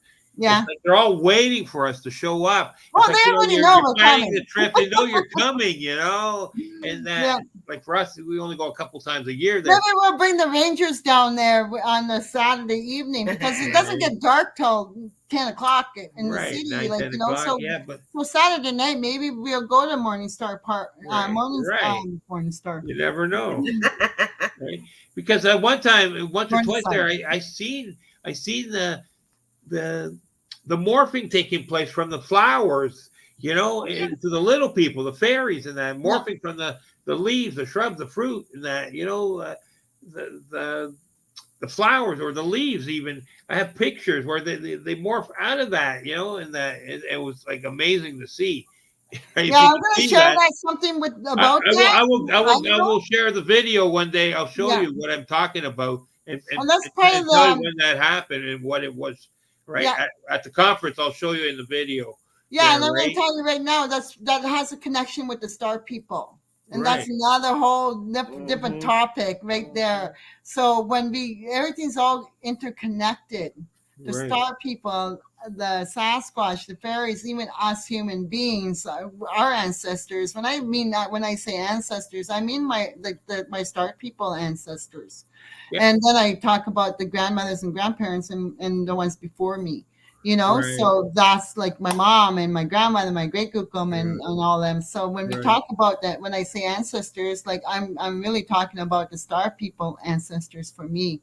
Wow. That's for me only. That's my language because I'm, but they are our ancestors and they are connected with the plant nation. And because some of the plants have star formations in their formation, in their structures, or what's that word I'm trying to say? Like the water boiling. Yeah. I need to take a break for 1 minute. Can we take a break here? Sure. All right. Thank you. I'll be right back. Okay, hold on. I'll put a video on for 1 minute or two. Okay, sure. We'll go take a break too. Quick break. Yes. Okay. Thank you. I haven't even checked my comments or anything. I forgot. Oh, I don't see the comments. Sorry, guys. I'm sorry. Hold on. Yeah, hold on. Yeah, if you have questions, but just put them in the comments, and I'll check there in 1 minute. All right, hold on. Yes. Okay. Hold on. All right. Let's see if this will play. All right. All right. Okay, Tom, are we taking a break? Okay, yeah. Hold on. Right.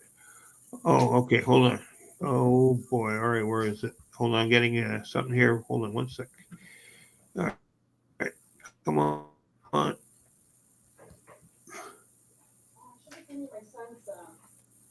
right. Where's that fireworks, Heather? Oh, okay. Oh. I don't know. Hold on. Yes, I know. Hold on. I'll put one video on for now. Right here.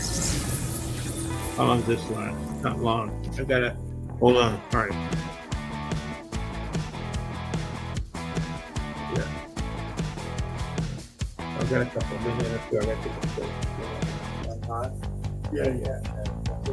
Here.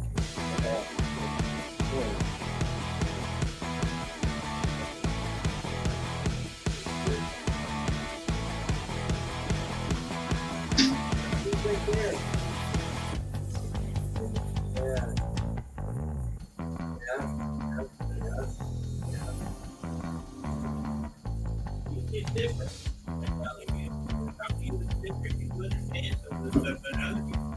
It's so hard. It is.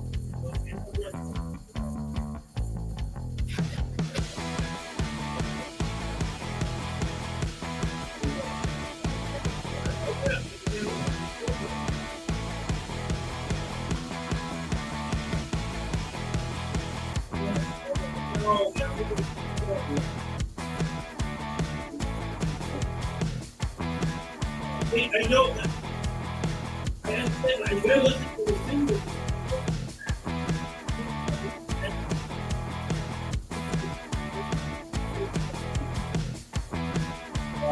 I'm sorry.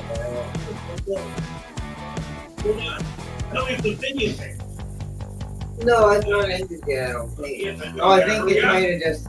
Try to hurry I up. think it just. No, it didn't end. Hey, I'll be there in a second. I can't leave it too long. Be there. Minute. No problem.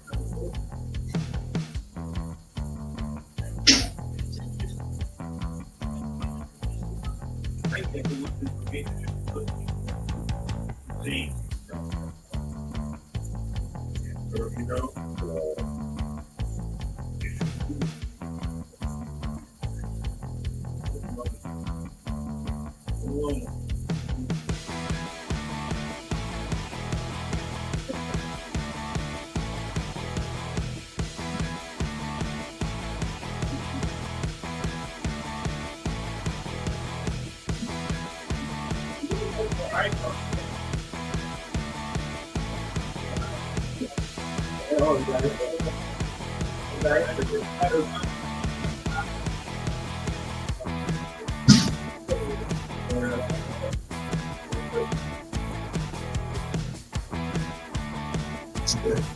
Come on. Hurry up, man. I gotta hurry up. I gotta listen for the video. Thank you for the name. What? God damn, you're gonna make me. I'm not doing anything. Go up there and tell me. No, I did. I told you it wasn't finished. Why do you Stay keep there. doing this to me? Okay, just stay there. Don't come over here. I'm not coming over, but why do you keep yelling at me and I shit? told you I asked you to sit there. I don't care. I can't tolerate this anymore, Tom. I can't. No, I'm serious. I I'm trying to can't. get ready now. Stop. I'm not fucking I around asked you for anymore. a favor to tell me if the video's finished or not. Shut up. And it's not finished, I said. Thank you. Better not be finished when I come over. It is finished. You Oh, I didn't know. It keeps repeating then. I didn't know it was finished or not. No, the sound's still Keep going. Yes. Okay, now time out. Pray the fucking mic isn't on. It is on. Now stop.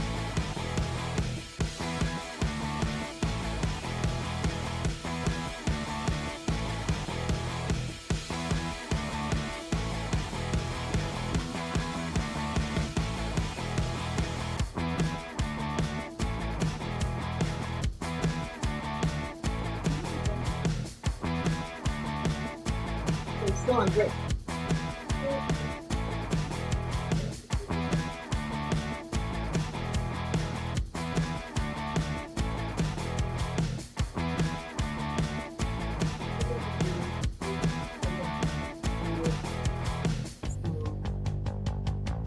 Okay.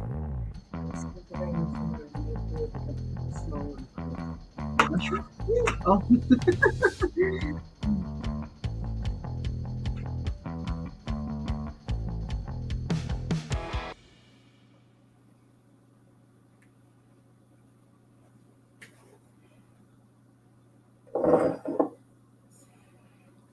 Okay, I guess Randall's not coming over. I knew they were going to stay over at Tyler's. Be right there. I just put an eye drops in my eyes. Okay. Yeah. All right. Oh, yeah. Sorry. It's hard, but you know, it's when you're in a relationship to do Bigfoot, it's so hard sometimes. You know, because not everyone is cooperating. You know, I don't know if your family, you know, your families, do they cooperate when you do the Bigfoot, or you have to have set aside your own special time to do things? Well, at first, 100% behind, you know, with you doing it, or it's 50%, or Are we I live know now? people have to sneak outside and hide to talk about Bigfoot because their families won't let them. Yes, Tom, are we live now? yes, we're live. oh, We're live. about Even my with our family. little argument back there, we were live. I didn't turn the mic off. Oh, Because stuff happens, like, you know, like, yeah, because, Yeah. you know, I got to check my comments here. I haven't checked anything. okay. Well, I'm Since I going to go started. back to what Holy you said smoke. about my family. Yeah, about hold on, people yeah. leaving you Hello. and stuff like that. Sorry. Yeah. I had some It people took a here. while Sorry. for my family to. Sorry, cannot stay. I'm watching. stop. Okay, all right. Hold on. I just had two people. I'm almost done. Northern Ontario, Jen from Northern Oh, Ontario. who's from Northern Ontario? I'm from Right. Northern Ontario. Right, who grew up around the woods, have never doubted their existence. Thank you. Sorry I didn't see your comment earlier. That was at 10:25. Oh, that was 20 minutes ago. Sorry. Thank you. Thank you, Jen. Thank you. If you're listening, thank you so much. I appreciate that comment. Thank you. Hold on. Let me get rid of this video here. Okay, there we go. All right. Okay.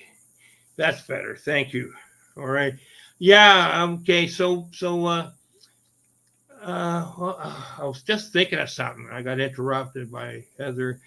When you have your what was it? Go ahead. Can you say something out so I get my memory back here? Okay, sure. Yeah, we were talking about the family, like my family members. Like it took them a while Right. to understand me and things like that, until like they start coming out with me, especially my sister Claire, because my sister Claire, I took her out with me, and that's when in that state, and I can't even get that state, Iowa. I think it's Iowa. I took her out with me, and then we had like a lot of spiritual experiences out there when she was with me. And now when I go out to do ceremony, like I have, like my friends want to come out with me, and it's great. They get a sighting, and like a sighting or experience with them. My sister Jen, like we always have an experience out there but we're doing ceremony when we're going out there or harvesting medicine. So it takes a while, like for me to talk about it openly and tell this connection with this clan. And that's when I started painting them. And I'm not a painter. I never painted. I'm not a professional painter. Right. Okay. But I'm getting better at it. According to my friends, like who are painters. I was impressed with your drawings. So I like your artwork there. It looks amazing. Thank you. Yeah, and all those my paintings are experiences. And now, like I'm doing like the wood carving and the wood burning. I've got a few here to. I don't know. That's me doing a pipe ceremony, and that's them. Like, and then I asked, like, how far do you guys go back? And so they show me these things first when they do that. It's like this is a wood burning. I just follow the grains. So this is their generations going back, like the generations. And this is all wood burning. I never burn. I'm not completed that. But this one here, because I do do full moon ceremonies, I asked them, well, what kind of do you guys do full moon ceremonies too? And they showed me what they do. And this is him here, how this painting came. And the thing is, I don't draw these things. I just go with the technique I use, the breathing and the connecting with them. And then I go, and then you got to help me here. So this one here, like this one was supposed to face towards us, but he showed me what he does during the full moon ceremonies, and that's his spirit, his that's amazing. That's the one I'm saying. I was really impressed with this one. Yeah, this is I feel the energy off that. And I added the birch trees because they're mostly around birch trees. Yes. The clans I go connect with, they're by birch trees. Like my YouTube channel first, when I had a picture of birch trees for the longest time. Yeah. When I first started my channel, in that, because Ontario birch trees, and because the energy. Every time I went to the woods, the birch trees, that you could really feel. And the other thing too was when we went to Morningside Park, a lot of times, it was hard for me to because I had the little group. Heather and her son would come along sometimes, but because he lived close to Morningside there, that's why we would go there to and meet him. But he just wanted to, every time he showed up, it was so hard for me to try and get everyone together and get the energy flowing, and he was distracting in that. So trying to get Heather to trying to tell her about, whatever he was doing. But I'm saying quiet. So I find when that time with the fairies that we've seen, we're all together. It was amazing because I finally got everyone together in one circle. And we were all meditating together and thinking alike, and boom, that's when we had the orbs and the fairies. Yeah, well, like, that's you know, the thing about people, like what they're thinking at the time, what Right. they're doing. Like they may be distracted by something else. But when you Right. go out there, like when I go out there, it's always about ceremony, doing ceremony, and things like that. right. And my sister and I did a full moon ceremony. She took me. We went to this park here in Ottawa, and when we were done the ceremony, we were seeing the orbs, the fairies coming out from the ground all around us, and it was like really nice and beautiful to see. And that was the healing part of that ceremony, especially for my sister Jen. And she's like, cool. and she's like, "Oh my God, Judy, look, like they're all around us." I go, "Yeah, they are, because we're finishing up ceremony, and whatever you were asking for or praying for, they're bringing the healing work to you." So that's like, yeah. Right. So that's the thing about me going out there. Like, I'm not doing research or anything. Like, I'm doing ceremony all the time. That painting I have, I think it was you that used my painting for your cover, Facebook. Or yeah, so that's me doing a pipe ceremony, and he was like 30 feet away from me, and and I told him, come. Then I said, okay, I won't look at you, but because I see you, you can't hide from me. I see you. And then that's when my friend Tammy, she made a replica pipe for them. And then my friend Jennifer and we went out to gift them the pipe and the replica pipe and a big rattle. They wanted a big rattle. So my friend Tammy made those rattles too for them. And then when we gifted those gifts to them, where he sits there, my friend Jen and I told her, okay, we're going to go out and do ceremony. We got to give them these gifts to them. That's what they asked for. And then, after when we were done our pipe ceremony, we could hear the rattle just shaking away.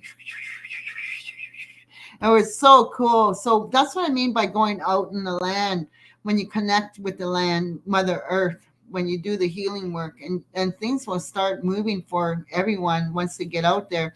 Because we're like, I'm not for like, this is my personal opinion, like, because before all contact, we as Native people, we were taking care, we were living in harmony with Mother Earth.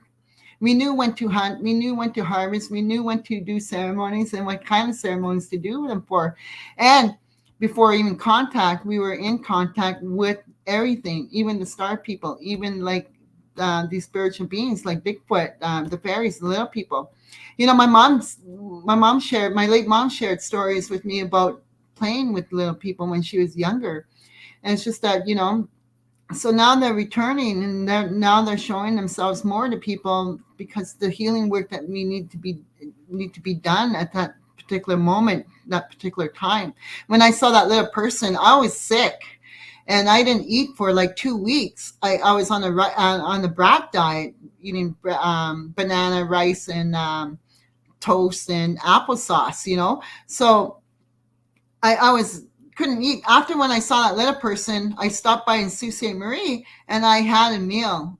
Like, I ate a little bit. I had oatmeal, but when I stopped on the reserve in North Bay, that's when I had walleye, like fish. Like, fish is our part of our traditional diets. And, it has all these omega and all that. So it's very healthy for us. And I was able to eat that and hold it down after I saw that little person. And then when I got back home, like, I was absolutely better, getting better. And when I got home, my friends outside, they were greeting me because my neighbor has a light, what do you call it, sensor lights? And the sensor lights was just going crazy and go, hey, yeah, I'm back now. Thank you for the welcoming. They always communicate in a way, that they'll let you know that, for me anyway, that their presence in there. And I would tell them, like, don't scare people. Don't scare my neighbors. And it was funny because I'm going to share this little story, because I took my son's dog out and back there. And he's a little Shih Tzu. And I took him out there. He's about this small, and I took him back there, and he was playing with the birds and stuff like that. I looked over, and I saw some coyotes, and I was close to my yard. So I ran back to the yard, my house, and I shut the gate, and I didn't pick up the dog. I just yanked him with me and ran with him. And then my son told me, Mom, he goes, I don't get you. I go, what? I go, he goes, you ran away from coyotes, but you don't even run away from Bigfoot. I go, no, because I was thinking about the dog.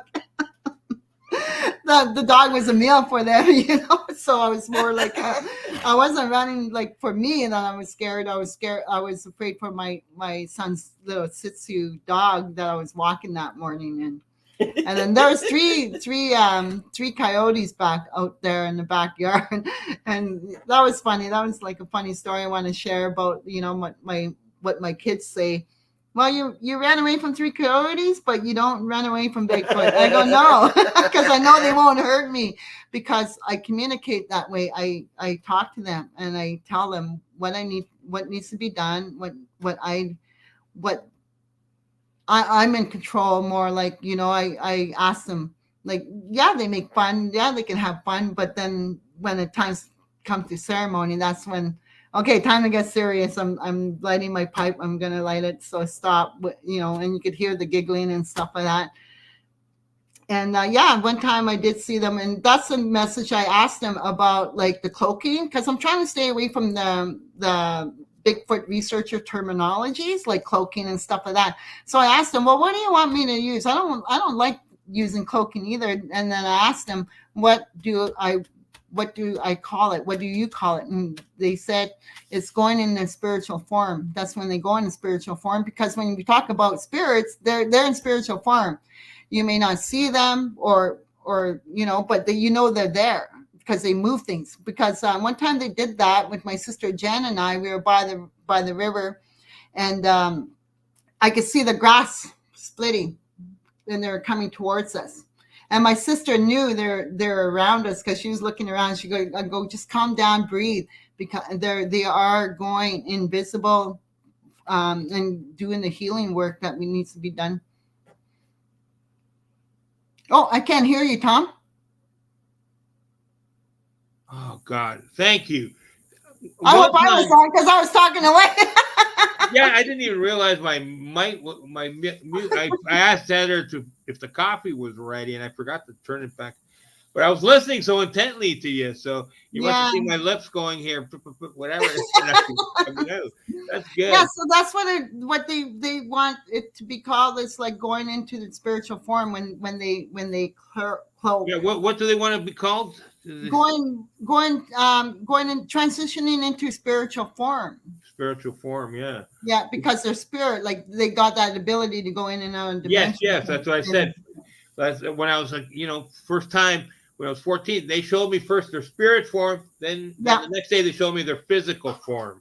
And that was so important, right? That I understood, right? Mm-hmm. If they had shown me the other way around, I wouldn't have really understood, right? But I did, right? Yeah.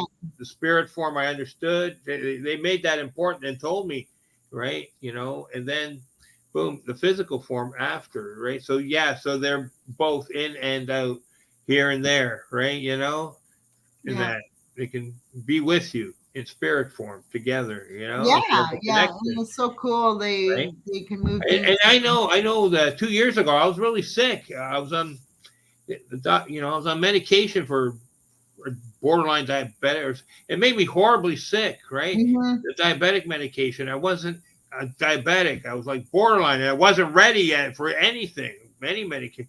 And I have spikes up and down all the time, right? That's my body. That's how I am. And it made me horribly ill. I'm telling you, twice I almost lost my life due to the medication before I realized what was happening.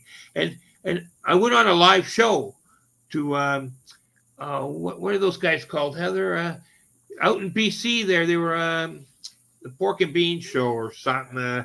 They're Brian Bland out in Vancouver, and Michael Harrell from Georgia. They had the show, and I got healing from the Ari clan, ARRIE or something like that. Ari clan, okay, the Sasquatch clan out in Vancouver Island there, right? And I felt it, like, so as I was on the show sitting here, and there was another person, and they would switch back and forth. There was another guest or something on there too, and they're telling me, I got a ton of healing from they helped me out big time, and they did it twice, another time too, and the healing lasted me for about three full months at least. Mhm. Or I was energized. I'm telling you, it saved my life because Yeah. I didn't have the energy to keep going, and they energized me. And I thanked them multiple times. Like, I felt it, and they let me know, and I felt it right here in the heart and everything, and saved me, right. And I was amazed, right, Yeah. and still thankful to this day, right. And they did it again the next year, added more healing energy to me to keep me going till I reached. And that's what they do too in the ceremonies that I do. Like, I like to thank them during a ceremony, properly one day. they come in and do the healing work as well, Right. But I was telling one of my other friends, I go, but when I do the healing work on myself, it's not them that comes and helps me. It's the star people that comes and helps me. The star people. Yeah, so it's really funny. But when I did healing work for my son, like 3 of them came in and helped him, like doing the healing work because he's recovering and things like that. So I almost panicked. And you hear that voice, remember who you are. And then I called them in. I called everyone in to help heal my son. And three spirit forms of Sasquatch came in. I'm going to just say Bigfoot, Sasquatch, just to so people can understand what I'm saying. If I say Ochi Skacho, then I don't want people to get lost in my conversation. Yeah. But anyway, they came in and they healed my son. And my bell in my car. When you do a shake tent, one of the tools that you have to use in the shake tent, you have a bell, and the bell in my car was just ringing away, just doom, doom, doom, doom, like it was just going like really wild. And I'm there like, okay. And that's where I know we could do ceremony anywhere, any place. I had to do the ceremony in my car, taking my son home. It's a matter of life and death situation. You do what you need to do to help people. And that's not the first time I did that kind of ceremony too. When my niece was only had three. I hope my sister doesn't mind me talking about this, but my niece, like we did ceremony, and she's still alive to this day. Where she was only like the doctor said she only had like 3 days to live. Wow! And then we did the ceremony, and then she saw the Sasquatch by her bedside. The spirit. Wow, that's amazing. So. These are I'll tell you, I've had the Sasquatch in my living room. Yeah. Okay? I have, right? You come in ceremony all the time when you call them in. And that's what I was really channeling back then, and mind speaking that. Bunsy, where are you? Boo Boo, Bunsy, my little rabbit here, where is he?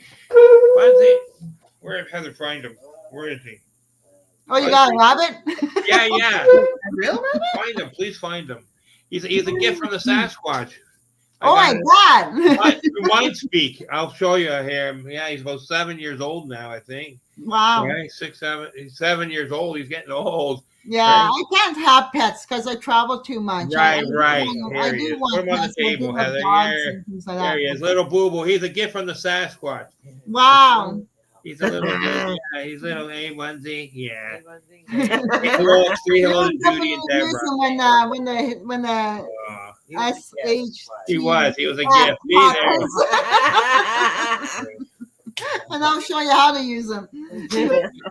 He runs free range. He's free range. I bet he is. Oh yeah, he is. He's trained. He's house trained. You, Tom. I love rabbits. He's house trained on pads, and his box is open. There's no cage. He goes in and out. The odd time there's a ball here and there, but he's really clean. He doesn't piss on the floor. Unless he's feeling ill or something, but. But he's been really, really good. He's a friend. Where is he? Whoa. Yeah, I've had him for about 7 years. He was a gift from the Sasquatch. For about 3 weeks a month, I was having mind speak back and forth 2-3 times a week with them. And then when it finally came, because I had lost another rabbit and we were heartbroken, right? Mm-hmm. And then went through a lot. I had to hand feed her. And that and everything, it was the hardest thing. That rabbit fought so hard, my other rabbit. I had to bundle her in a blanket and try and hand feed her with a bottle and stuff. And she fought so hard, and I got her, living that. And then, unfortunately, somehow they were like the way she started getting a little heavy, and then it was hard for her to clean herself and that, and she tore her skin, fur, and that, and got infected and that, and it was got infected with flies and larvae and that, and couldn't save her. They went into her bloodstream, man, and it was too late. And that we were heartbroken because she was like, whatever. Yeah, it was like a little boutique rabbit we bought and that. But later on, then I said, Sasquatch, we wanted to get another pet, right? I think we only had our little cat. So, anyways, they told me we're getting another pet. They're going to gift us a pet. They didn't tell me that Heather wanted a cat or another cat, right? And they said, no, you're getting a rabbit. And I'm like, really? Right? And then over a couple of weeks, communication, they said, okay, right, go get your rabbit. The one day they said, okay, go get your rabbit now, right? And I'm like, okay. They didn't tell me where to go or how, so I said, Heather and I both went downstairs outside the front door of our building, standing there, and I started meditating for a minute. I said, where are we going to go? And Heather goes, where did they tell you? I go, they didn't tell me anything. They just said, go get your rabbit. And then miraculously, I said, where are we going to go? Who are we going to ask? I don't know, but I looked there and I see that our next door neighbor coming up the driveway with her bundle buggy. It was from shopping. And I said, oh, Heather, ask her. She might know somebody. And surprise, she did. Her friend her daughter had rabbits, and they were having babies. And I'm like, I can't believe that. You're telling me our next door neighbor was the connection. And how did the Sasquatch know all this, And then Heather went and she went there and, she had to pick one of the rabbits, and he came. He was slow off the start, but then he jumped forward and nudged her hand. He nudged her hand and that, right? It's like the Sasquatch pushed him forward. This is the one. I'm not joking. It even has. Whenever I'll show you next time there. He has the image of Sasquatch on top of him, and that. Wow. Yeah. Oh, I remember seeing that. Right. I've shared it in my group. Yes, I remember. Yeah. Well, they obviously have psychic abilities. Right. Yes. We too do have those abilities too. It's just not pureness out. And most important, twice I remember we thought we're gonna lose them, little Bunsy, and I asked the Sasquatch to heal them, and they did. Okay. Yeah. Oh yeah. Right, because that's their little friend. So yeah. And they also came here, and the little one Risha tossed them up in the air 2-3 times, 2-3 feet in the air, about 2-3 feet in the air, and Bunsy came right back down, right in front of me. He's like, wow, what was that? I said, that was little Risha. He was stunned. Yeah. Just picked him up and tossed him straight up in the air, playing with him a couple times here and there. Yeah. It was wild to see that. Him go straight up in the air and back down. Because little Risha, the child of Isha's child there, little boy, was playing with little Bunsy there and tossed him up in the air. Yeah, about 2 feet high. That's the thing too. What? That's one of the responsibilities too, is knowing what you need, that person needs for a particular healing, because you have a loss, and that rabbit, like in some teachings, is like facing your fears. Yeah. You know what I mean? Because the rabbit is so fast, but he's timid and scared of things too. So when you go out there, you look at the rabbit, he's teaching you something as well. All the animals out there are teaching us something. Yes. And it's just a matter of looking at them, observing them, and asking, just what are you here to teach me? If I see a turtle, that means I'm going to have to slow down on things. You know what I mean? Like, these are the stuff that I see happening with these animals, how we connect them. And that's the responsibility of them bringing you the healing things that we need to help us heal, because you were grieving. And then they knew you were grieving the loss of a love furry friend, So that's what they'll do. They'll put things in your path for the healing purpose of what needs to be done.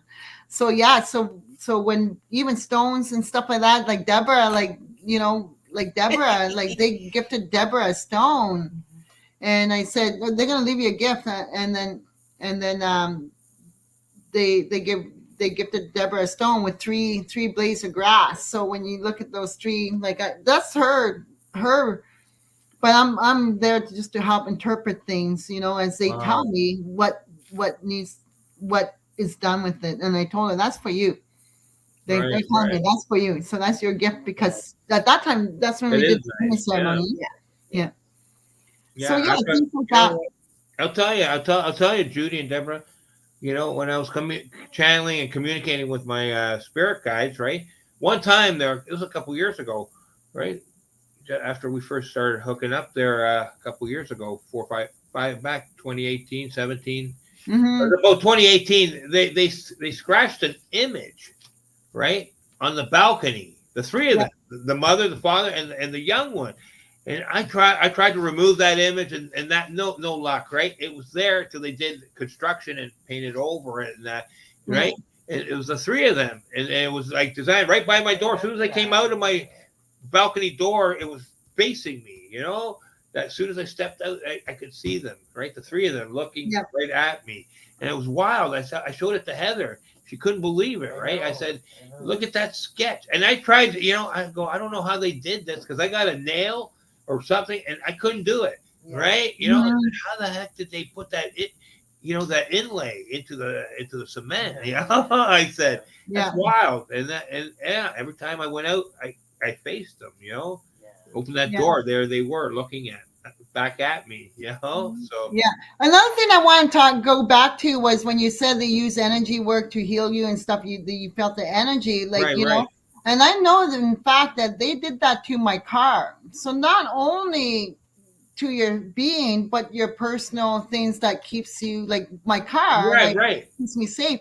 Because when my brother and my sister-in-law was sleeping in my car, they felt the car go back, and then then my truck did it shake or anything? Yeah, it shook. But ever since they did that with my car, I know for a fact that they put their energy through my car, because to this day, like my car hasn't been giving me any troubles at all. None. And you would have, and I have very high mileage in my car. We're talking about 250,000. I believe that. I never, I had my car shake a couple times, and then make it through an adventure or something. And I didn't realize that that's what was happening. Keeping our car, because recently in the past couple of years, I met people who said they had their car shaken. There's one female lady who said, her car was shaking. I said, that's your spirit guides, right? Your Sasquatch spirit guides. And what's strange? She had an image of an old lady, and she said that was the ancient ones or something on a handbag or something. She had put that image. But I said, she was showing these pictures above her car and the sky, and I said, there's 3 Sasquatch in the clouds. Their image of 3, but they were the hairy kind, and she was rejecting those. I said, those are your spirit guides. Why are you helpers? These? And they showed themselves like 4 or 5 times in different photo scenes or whatever, and she kept she wanted the human ancient looking ones. I said, but those are your true spirit guides. They'll show themselves in different forms. That's what they did with my sister too, when we were doing a sweat lodge, and my sister was taking care of the sacred fire and the rocks for us, and she saw the smoke forming into a Sasquatch. Wow. And when she saw that, she goes, Judy, you were starting to drum and sing in the lodge. And I said, you know what song I was singing in the lodge? Was the Gitchi Sabi song. Really? Yeah, I was, because that's what they wanted for me to sing. So I started singing the Gitchi Sabi song. Wow, and that's when the smoke formed for her, because she didn't want to go in the sweat, which was fine, but she looked after the fire for us. Wow. And that's where, where they'll show themselves in different ways and forms. Right. People. That's amazing. And my sister got to see. She goes, Judy, the smoke. She goes, it just formed into a Sasquatch, and it was so. I believe that. Yeah. And she and I said, that's when I was singing the Gitchi Sabi song in the sweat lodge. So the healing work that they do for us in different ways and different forms, and taking care of our tangible or things. Because one time they drew on my car too. My grandson made a drawing on the car. Mhm. And then the next morning there was another drawing beside it. And in that drawing, I was trying to, it didn't wash off for at least good 2 months because I didn't want to wash my car because I wanted to keep that artwork on my car. So even like it Right. stayed for 2 months on my car without even like through rain and stuff. It still was there. It was still there. I do have a picture of them, and that's what I'm going to be doing when at this event. It's showing more pictures of what they were doing for me for the healing work, and That's cool. That's cool. and pictures of them, so people could see them. And I'm it's not about like because they want people to know that they're still here. They want our First Nations people to know that they're here to help heal us. They're here Yes, to yes. help us, and not just First Nations, but everyone. And look what they did for you. They give you the rabbit, that's Yes, I know. and Right, like so and amazing. not only that, they healed them twice, at least twice, maybe Mhm. 3 times. I've helped, I've asked and that and begged and prayed and please, help me save your little Bunsy here, it's in that. All you have to do is ask. Like people think Right. that I did. you are gifted. I asked multiple times, Yeah. right. When Everyone's gifted, and anybody can ask for healing at any given time, any place, anywhere. Exactly. And you Right. do not need permission to do so. That's what Heather always says. Yeah. You can always ask anytime for healing. That's right. Yeah, and because like here, like in Canada, they're like people have territories and whatever. But that's why I said like you don't need permission. And here, like when we go hunting to another territory, we have to go ask the chief and council, can we hunt there? No.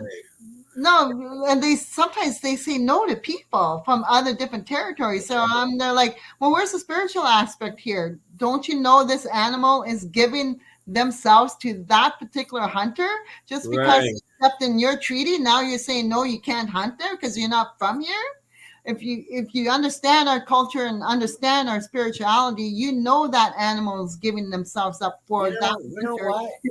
I love indigenous beliefs. I love the beliefs, man. But what's stopping now is the protocols I like and the spiritual things. Stuff like you guys do and stuff. I think that's awesome. Yeah, right on. I believe so too. That's why I say where I see them everywhere, and they will connect you everywhere. Right. Even if I'm in Treaty 9 area or the Algonquin territory or out in BC or PI in the States, even it just happens. We do not need permission to go out to seek these spiritual. That's right.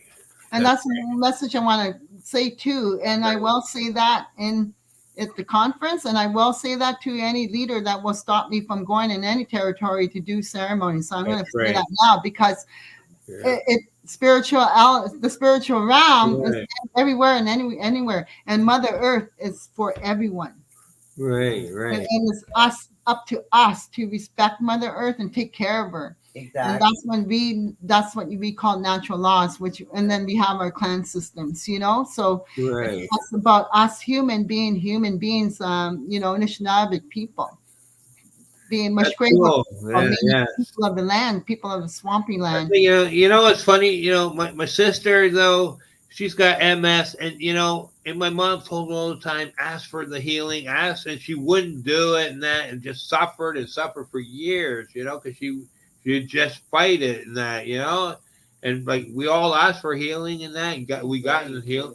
But what I think lately she started asking for some healing in that, but she could go walk on Mother Earth, and I know people that done that went to go walk on Mother Earth to get the healing done from Mother Earth herself.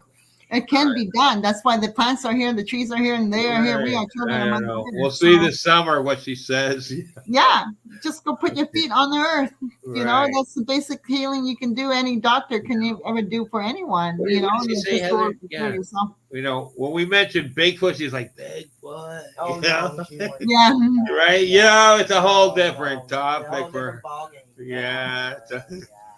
But she understands, myself, where if we're with Sasquatch, she understands. Yeah, and I like to say my brother though, he's outside looking in. He doesn't want to be part of this.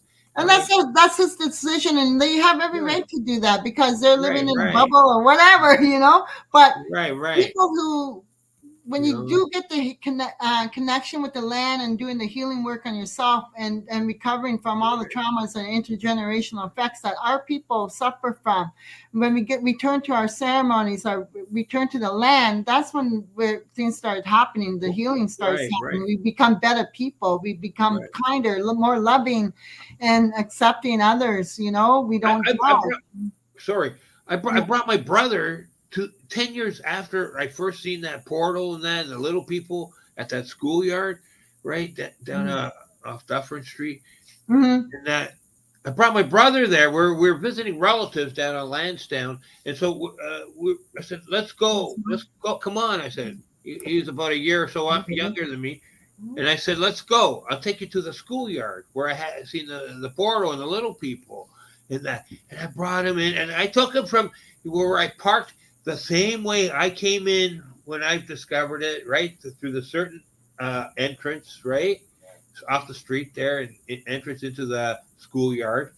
And I watched him and when we went in, he took about 10 steps and he stopped and he's looking like sort of strange. But then after I'm asking, he's like, no, I don't feel anything. I don't. He was afraid to say yes. Yeah, and that's fear, Anything. And right? I brought him over where the portal was, and I asked him, "Put your hand here. Do you feel it?" He was so scared, man. He didn't want to admit because he knows what I went through in my life because ostracized when I was younger and stuff, and being different, and seeing paranormal and other stuff in the Bigfoot and all kinds of stuff, and ghosts and stuff I had when I was younger too, and other times. But he didn't want any of that. He wanted to be normal or something, thinking, In the bubble.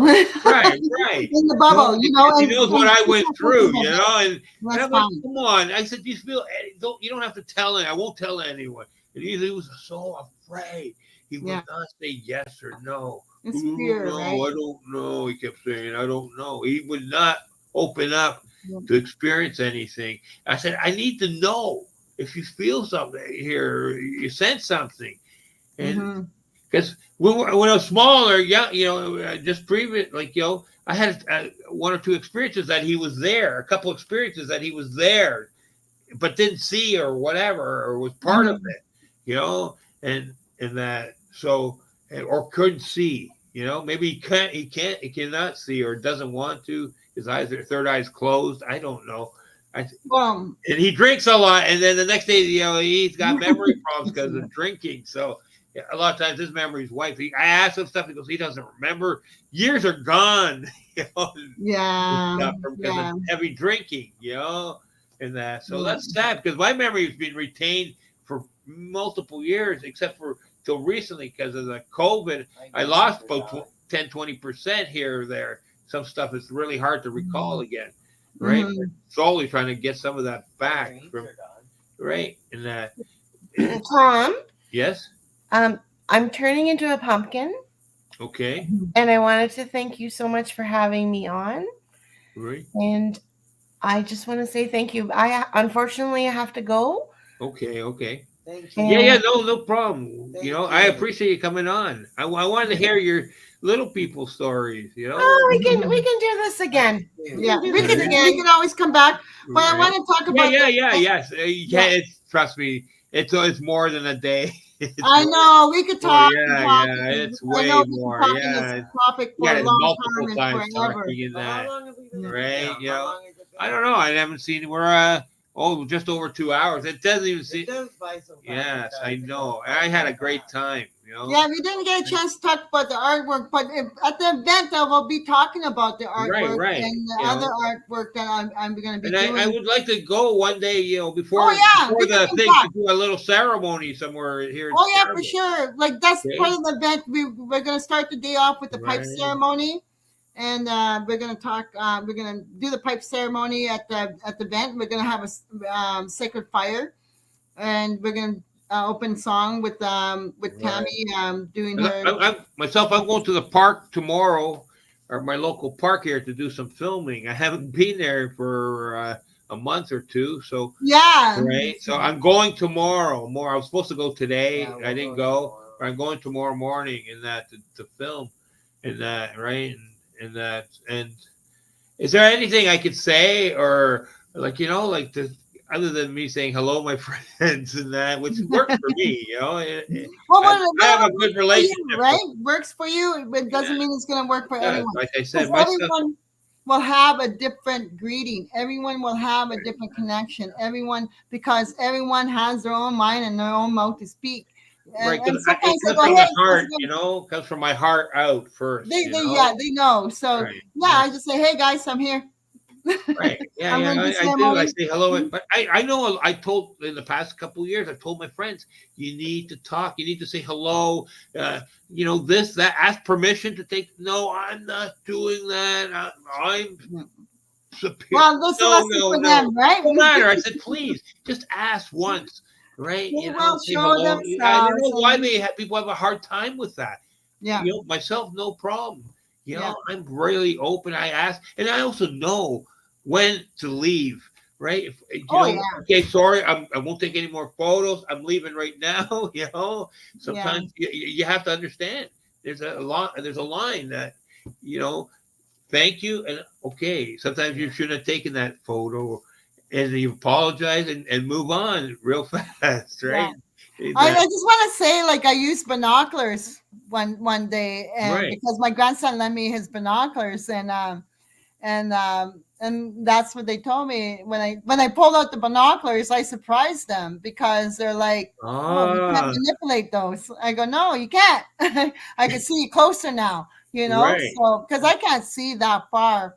Right. And, so I took out the binoculars, but the other day when I used the binoculars, they found a way to manipulate them now. So it takes time for them to work with as well. So and make fun, right? But I had the binoculars because I was hoping one day, we go for the walk somewhere, close for sure, close to the river, definitely. and if he's there, I'll point, I'll show you, and hopefully we can see them. I'll know. Up close, I'll know. if they're gracious and they show themselves, Yeah. right? And not like some of them are like when you're thinking about a clan system, and because we have our own traditional laws, like we have our own laws, the same with them. If you break the law, you're going to be excluded from the clan or whatever, just like wolves, right? Like a lone wolf. Same thing, like for That's them. what I was talking with Michael about. That they have laws, and for sure they do. We know that. Yes. And so that's why some of them go like are like lone wolves that they will terrorize people and things like that. Yes. That's funny. I was going to ask you about this before we went. Yeah.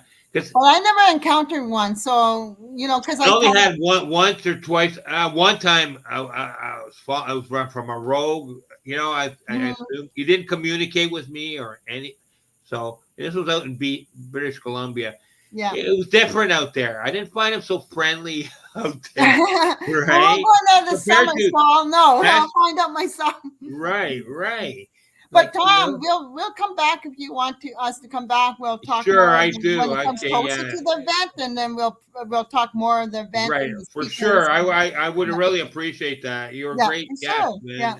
Thank you, please. Thank you, everyone, and thank you for allowing me on your show. Get your migrage. I love everyone. Thank you. Right on. Thank you. Right on. Okay, thank you, Tom. We will see you soon at the event. Okay. Thank you. Meet you soon, very soon. Have a good night. Thank you. Take Good care. night. Thank you. Thank you, Judy. Thank you so much. Thank you You're for welcome. talking. Thank you. Cool. Thank you, friends. Thank you. Great night. Thank you.